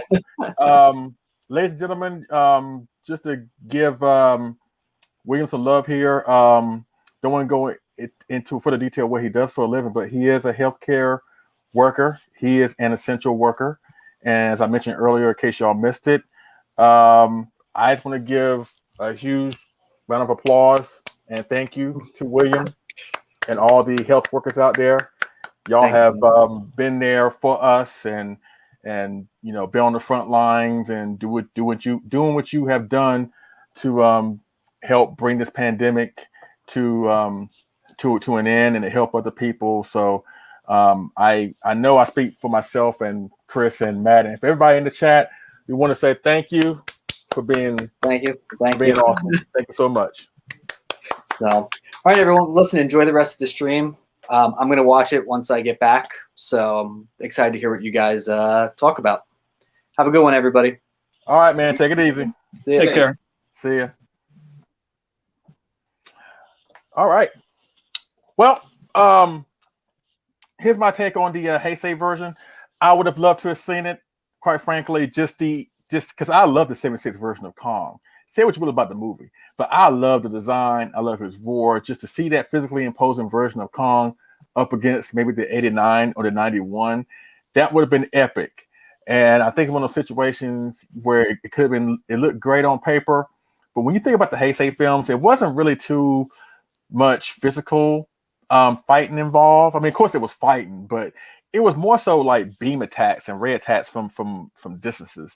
And during the few times that Godzilla was able to get physical, like picking up or slamming, opponents, the only monster that he was able to pick up and slam convincingly was King Ghidorah. But if you look at 93, the way he was handling Mecha Godzilla, it just didn't look so well, and he couldn't pick up Space Godzilla's fat ass. So and Destroyer. don't get me started about Destroyer. So it was more so beam attacks. So I don't know how they could have pulled it off by having more of a physical fight like they did in 62. Maybe, but like I said, it sounds great on paper, but you know, I still would have seen it no matter what. And but that's how I feel about it. Matt, you gonna say something? I think, it's being undersold. I think that'd been a great idea. A big, massive Godzilla can barely move like a tank. You have a thinner, nimble Kong from the 76, like the 76 suit. I don't really want to talk about the Lib suit. They kind of ruined it a little bit. But, if they got a replica of the 76 suit, him moving around like a scale city, outflanking Godzilla, or having a scene where they have like an empty version of the Godzilla suit and Kong picking it up over his head and throwing it into a building, like kind of like how Space Godzilla threw Godzilla into a building in that film. I say there's more potential for it. Kong can do the punching and the throwing, where Godzilla can use like the tail, he can use atomic breath. So I don't know. I would have liked to have seen it. I mean, don't get me wrong. I would love to have seen it too. I just think that, Final War sounded great on paper, but execution-wise, it wasn't all that. You know what I'm saying? I know that's like a bad example, but I'm like this. If you're gonna have Godzilla and King Kong in a movie together, it needs to be perfect. It needs to be just right. It can't be, because it's automatically going to be compared to the original, and some people look at the original as a piece of garbage, but I don't, but I know some people don't look at King Kong versus Godzilla as this great film because of the comedy antics involving the monsters. I'm twofold with that. I would love to have seen it, but if it doesn't go off without a hitch, I can understand because of the stuff that we saw in the Heisei period, But it is nice and just have that mental picture of the 76 Kong and the Bio Goji up against each other. If anything, you can contact Mark St-Yen to get you a Kong and buy you the X Plus Gigantic 89 and relive your fantasies that way. I know I do. Now, but they tried to get that done, couldn't do it, whatever. Then, the 2014 Godzilla came out, which kicked off this awesome MonsterVerse. And then a few months after that film came out, after they did surprisingly well at the box office, they announced that they got the rights to Kong. They were going to bring out a movie called Kong Skull Island, which will lead to a collision course for a rematch of epic proportions. And that what has led to Godzilla vs. Kong. But there have been some potholes along the way. After 2019 came out, which was an awesome film, cool, fun, awesome film. We thought the film was going to come out, I think, March 13th in 2020. But of course, like I mentioned a year ago around this time, COVID happened and shut the whole world down. And it got pushed back, maybe overly optimistic, to the November. I forgot what day it was, but it was pushed back to November 2020. At the time when COVID hit, we all thought that the virus was going to be in and out come the summer. Thank you, previous presidential administration. That's another story. But then, it got pushed back to May of this year of 2021. Then we got the great news that it got pushed up to March of this year, 2021. We thought it was coming out, I think, the 24th, something like that. But then it got pushed back to March 31st, which ain't bad. It's only a week later than what they originally was going to go for. And now here we are. Like I said, people will get to see it overseas on the 24th, which will be this Wednesday, and people I think in Canada get to see it early. So like I said, we're only mere days, hours from this film. And I want to bring up a question that a good friend of mine on Facebook, Kenton Eatonfield, he asked this question, and I want to bring it up to y'all. He asked, what is the one thing that could ruin this film for you? What is the one thing about Godzilla vs. Kong that could ruin it for you? Matt, go ahead. That could ruin the film.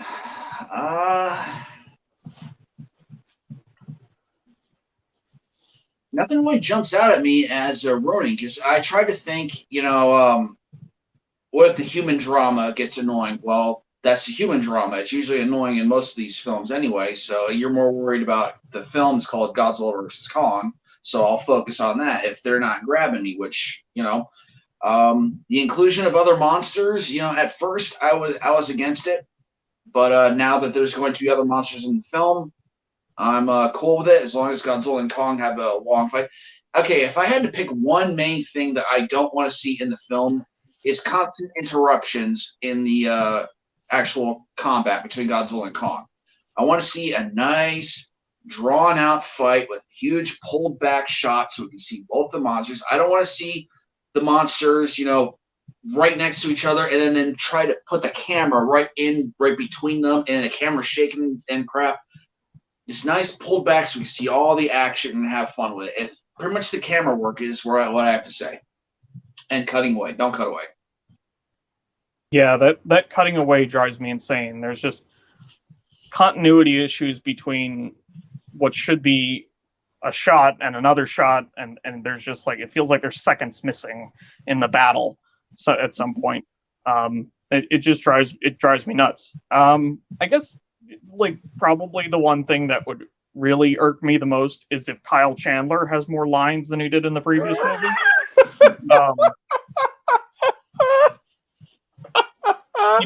If Charles Dance doesn't if he doesn't dress down Kyle Chandler, I'll be sad. But otherwise, it really is, like you said, it's the filming.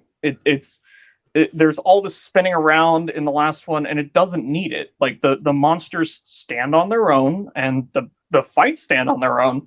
It's just, let's be continuously watching that, and let's see it from a good angle. Which it looks like they're taking some notes from Pacific Rim, maybe in this vein, with the Hong Kong battle. So maybe it'll work out.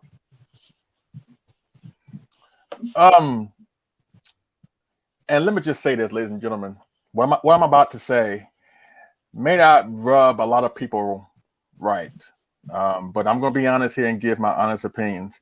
If I lose some subscribers because of this, then so be it. But this is how I see it. This is how I look at it. And I'm just telling you what I've seen. I'm just telling you the truth for what I've seen. Okay. I think the worst thing that could ruin Godzilla vs. Kong is also the best thing about Godzilla vs. Kong. And that is unfortunately the fans, or some fans. I don't want to paint everybody with a broad brush. But it appears to me, or it has appeared to me, that some people have lost sight on the importance of this movie. And I ain't talking about the whole Kong thing. If you're for Kong, fine. If you're for Godzilla, fine. If you're against Kong, fine. If you're against Godzilla, that's fine too. I'm all about friendly competition. I ain't talking about that. I'm just talking about that it seems that some fans come across like there's nothing that will satisfy them. Nothing at all. Now, the only thing I feel justified is the fact that, people were upset and up in arms when the film got pushed back. I could understand that, whatever. But you got to understand, it came at a time where we were hit with this deadly virus and this pandemic that the world has not seen in a very, very long time. I'm sure a lot of people from my generation has not seen anything like this. So you kind of have to give some leeway with that. But it seems like everything that has happened involving this film, somebody has to find something to be upset about. Okay. They pushed it back, like I said, from March 2020 to May 21. Okay. People complain about that, which I can understand. Then they made the announcement that they were going to, I'm sure I'm getting the timelines wrong with this, but I'm just going off what I've seen. But then they pushed the film up to then they pushed the film up from May 2021 to March, and people automatically were saying, "Oh my God, why are they doing this? The movie must be bad. Why are they pushing it up? Blah blah blah." While I was over here thinking, "Hey, we get to see it a full 2 months early." I was like, I'm happy to see that, right? Then people complain about not having a trailer for God knows how long. And it's funny, and I've actually seen this online. When the pandemic hit, while people were scrambling, wanting to find out more about this virus, what does this mean as far as our way of life or whatever, I actually seen some comments talking about, what does this mean for G-Fest? What does this mean for the trailer? Are we still going to get it? And I'm like, no, that is not what we should be looking at, or at least focusing on right now, right? Then we went for God knows how long without a trailer, and now we finally get a trailer. And while people were happy about it, I seen a lot of people talking about that is not realistic for a giant gorilla to have an axe. Why would they do that? Why would they do that? Then when the picture came up on the Playmates toys, before the trailers came out, they showed Godzilla and Kong on top of an aircraft carrier. And I'm not joking, ladies and gentlemen. There were people that were making videos suggesting that an aircraft carrier cannot sustain the weight of a giant fire-breathing dinosaur and a giant ape monster. Yes, people devoted their time to dispute that, right? Then they made the announcement that they were going to push it on HBO Max, right? And people complain about that, like, oh my God, it's not going to make money. It means the MonsterVerse is done as we know it, blah, blah, blah. And it just seems like you can't please every single body. You know, every person is not going to be happy about every single thing involved in this film. But I would like to advise everybody, we are living at a time where we are on our way to the rematch between King Kong and Godzilla. I'm sure there's not one of us right now, maybe one or two, maybe the older folks that were around when the original Godzilla came out, King Kong versus Godzilla came out, right? That lived through the hype, you know, whatever. But we're actually living in a time where we're on the train to get this movie. And it's been really exciting, especially when the new trailer came out. Now, I will admit, Legendary has gone overboard with the trailers, but in my opinion, you know, they're just doing what they have to do. You know, they got like a couple months to really build this film, you know, whatever. So they're trying to put out as much as they can to get you invested into the story. I know for myself, I know for Matt, and maybe for Chris, I was sold on day one. I was sold on the first trailer. If they didn't make any other trailers after that or show any other trailers, I would have been fine. But they're showing kind of a little bit too much. And you know what? That doesn't really bother me, quite frankly.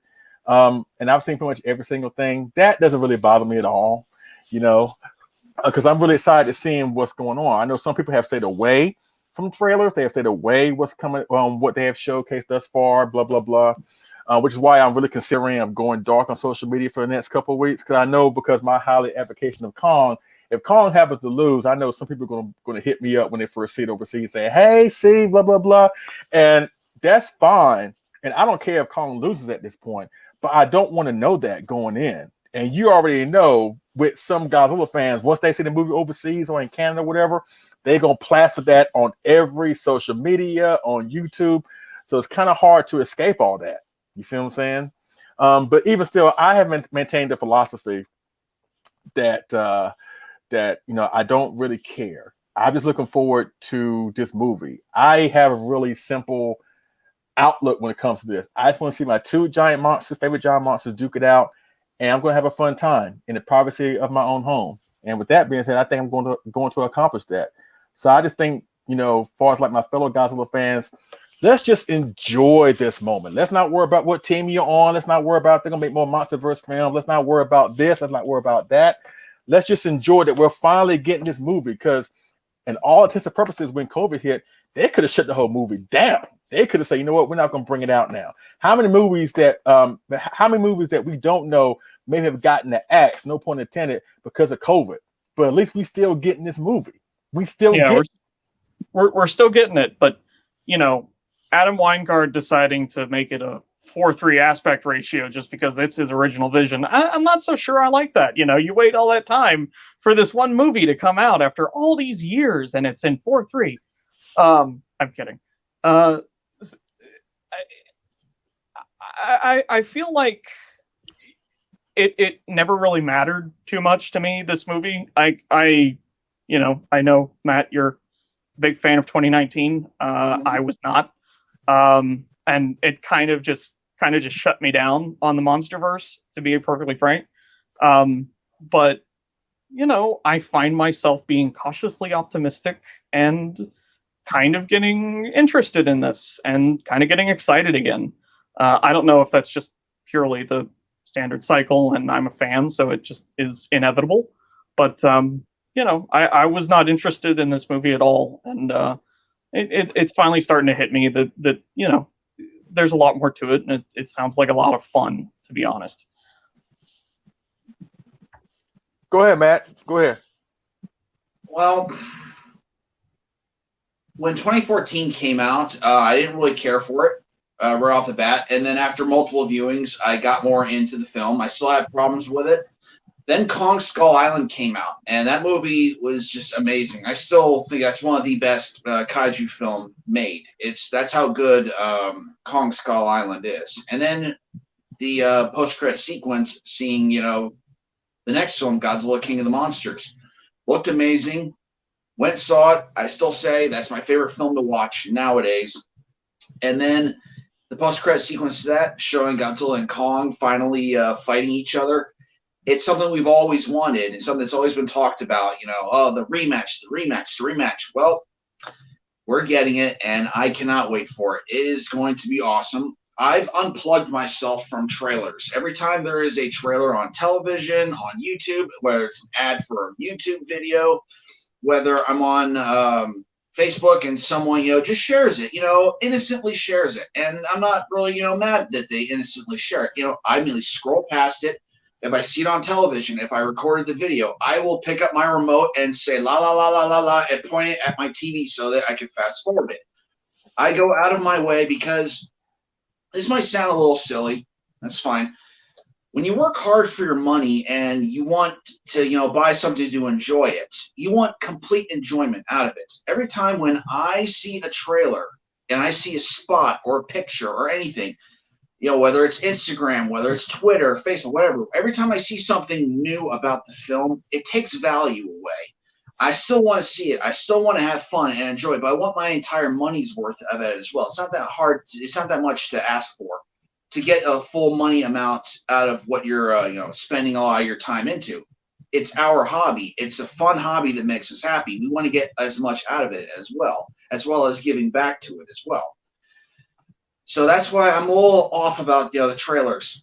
And like you're saying, Leslie, people overseas are going to be watching it. Let me just say this about that. It's their right to see it overseas. I hope everyone who watches this movie, is safe, is social distancing, all that other stuff. Everyone enjoys this film completely. And just enjoy the film. Put down your phone, put down your laptop, put down all that stuff. And just, let everyone enjoy it. After a while, let's all, come together and talk about it together. If you feel the need, you need to post spoilers. Please don't. It'd be so much more fun when we all together can enjoy it and we can all talk about it. Because if you tell too early, it's going to deflate a lot of people not to want to watch it. If they hear the ending, they're like, well, what's the point of watching the whole movie then if I know who wins? Like, what's the point to it then? Let's all keep it, nice and quiet. Let's all enjoy it together and just remember the good old days, back in the 90s, when these films would come out and there wasn't Twitter, there wasn't YouTube or anything like that or Facebook, and we could all just post spoilers. Let's all, go back to that and let's just all enjoy and move on. This is going to be an awesome film from what I've seen. That first trailer, like you said, Leslie, the first trailer was awesome, and it's a kaiju film. It's a science fiction film. Don't try to pick every single thing apart about it. Like, oh, they're so big, they can't possibly move. It's a fun movie. Let's all have fun with it. Or they can't fit on a aircraft carrier. Yeah, when I first saw that picture, it's like, oh, that is odd because to think, because I remember trying, being in the ocean, trying to get on a beach board and flipping it over. It's like, yeah, how would that work? It doesn't matter. It's going to be fun. It's going to be awesome. Okay, let's all just, remember, this is a film. This isn't the answer to life. This is going to be an awesome Godzilla film. It's going to have King Kong in it as well. Sorry, Kong. Okay, and it's going to be great. And as far as, other kaiju that show up, hey, the more the merrier, but I hope they don't take away complete focus from Godzilla and Kong, and I don't see how they will because those two are at the top of the mountain as the most popular kaiju. So I am done rambling. So quick thing. Are they? It's not on HBO Max globally, is it? In rest of world, or is it? It is going to be on HBO Max rest of world, or is it HBO Max on the 31st globally? See, how I read it is that it's going to be released simultaneously with HBO Max and theaters on the 31st.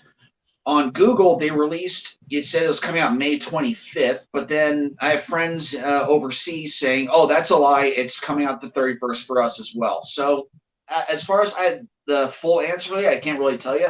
But as far as the U.S. and other parts of it, they have release date is the 31st for simultaneous viewing through theaters and through HBO Max. Okay. So since y'all are YouTubers, no one can... Neither of you are sponsored by NordVPN. You don't have anything to say about this. See it early. No. But it's funny. Back a couple years ago when Godzilla King of Monsters came out, a buddy of mine actually got tickets to see it. We saw it 3 days early, but that was in theaters. So I don't know what HBO Max is going to do. I know other people, like with Zack Snyder's Justice League, people were actually sent special invitations to watch the movie like a week later. Not a week, like a week early. So just have to wait and see. All right. See, that's the thing for me. Since I've already got my mind set on the 31st. I'm not going to try and watch it early if I have a chance to do so. So I'll just wait till the 31st, which is why I said I may go dark on social media for at least 2 weeks. Not because of the chance of Kong losing. I don't care about that. But I don't want to know. That's the thing. I pretty much watch every TV spot and trailer. And even though it could potentially spoil what we're going to see in the final cut, then again, maybe a lot of those shots we're not going to see in the film, But the reason why I watch it and I can't get enough of it is because, as we mentioned here with the history involving these two characters, we have gone for years and years and years asking for a rematch, asking for another film involving these two going up against each other. And for the years that we have gone without, now we finally get to see it. And this time, with all due respect to the King Goji suit and to the King Kong suit, even though he looks, questionable, with CGI, both the CGI versions of the 2019 Godzilla and Kong look amazing. And you're able to do a lot more, with all due respect to Suitmation, because I know we all love our practical effects, but you're able to do a lot more with CGI, if it's done right, than a guy in a bulky rubber dinosaur suit or furry ape suit. So the fact that, the trailers, I don't want to give it all away, but they showed Godzilla and Kong fight in the city, which is something that we didn't see in the original. They fought on Mount Fuji in the country where they were just the two biggest things out there, but they didn't have buildings to give you a sense on how big these things are. Now you get to see Kong going on top of buildings, trying to get away from Godzilla, and Godzilla in the middle of the city, and it's like, I think it's in Hong Kong, so the city is neon lit up, whatever. Reminds me of that awesome fight scene with Gypsy Danger in Pacific Rim, and that was an awesome fight scene where he took the ship and bashed it across the kaiju head.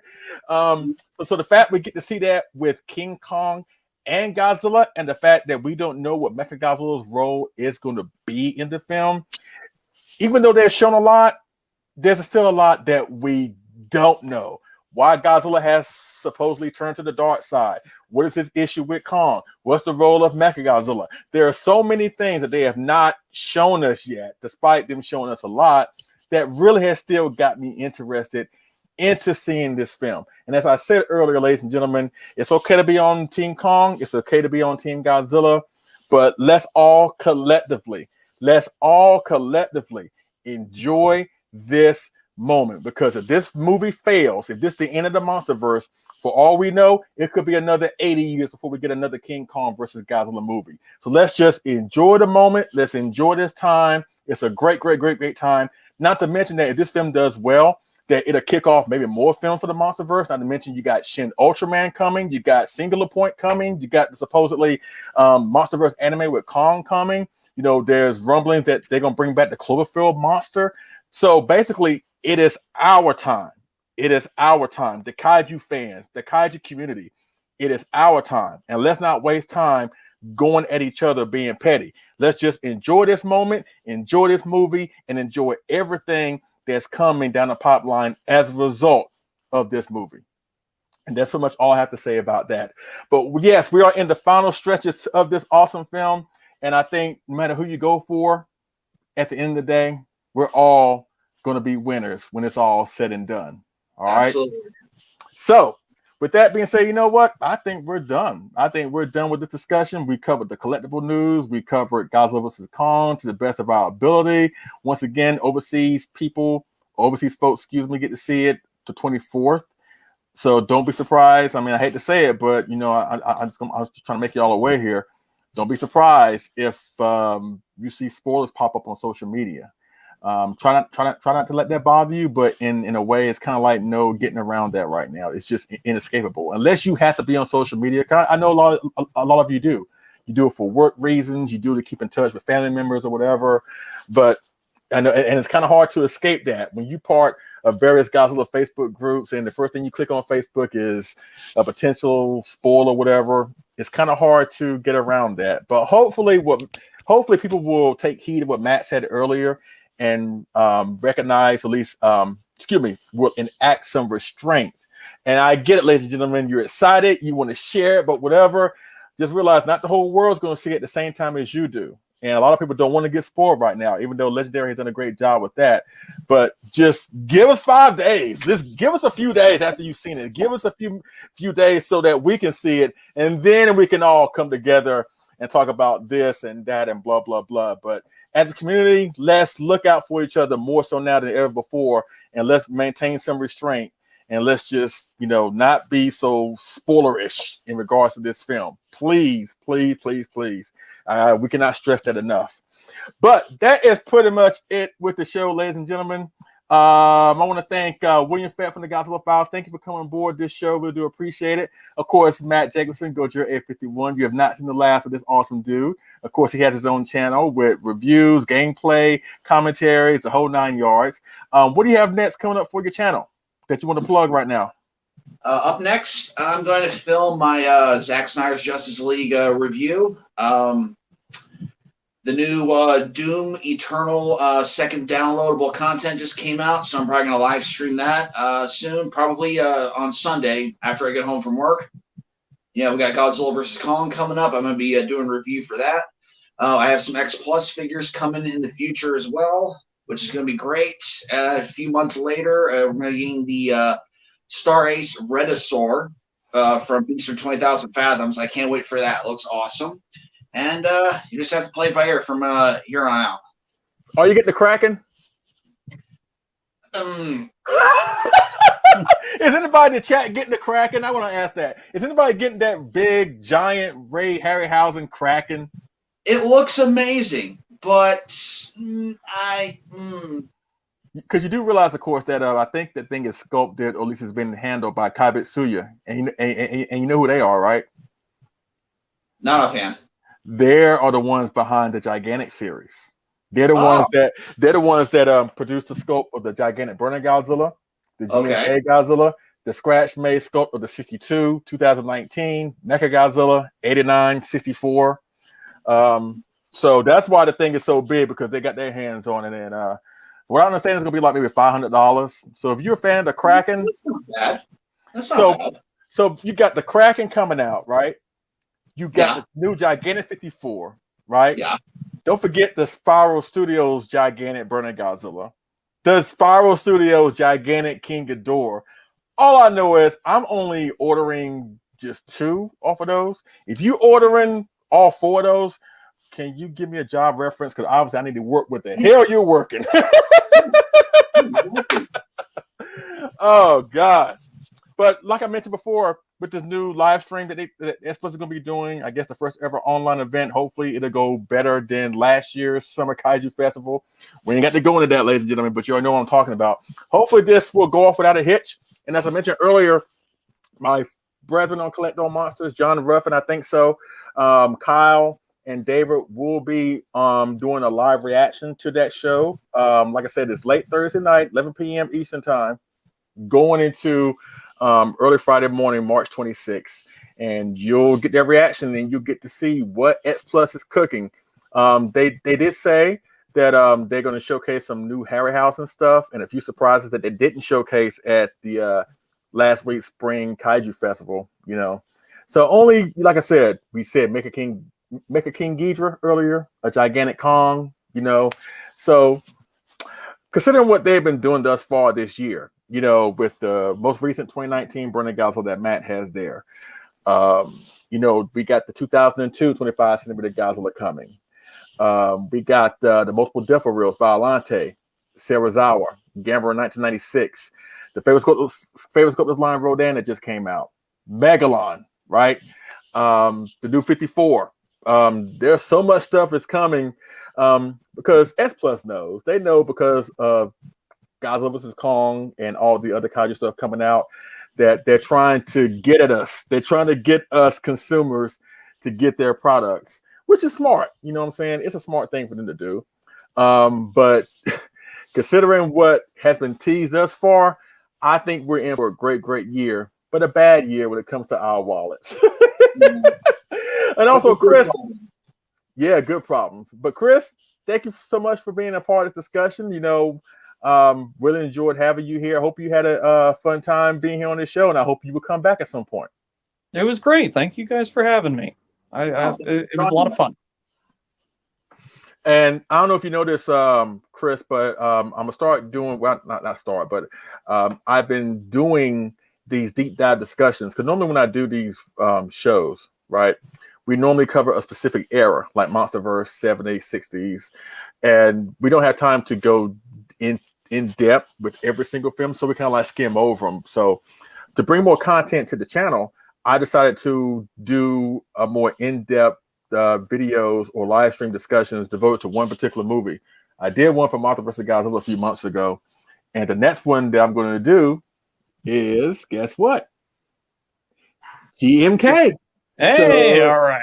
So you're more than welcome to join us because right now who I have pegged to be on that stream is myself, of course, Sandra, Kyle from Collect All Monsters, AJ Russo from Kaiju Live, and you're more than welcome to join us if you want to join us. Fun.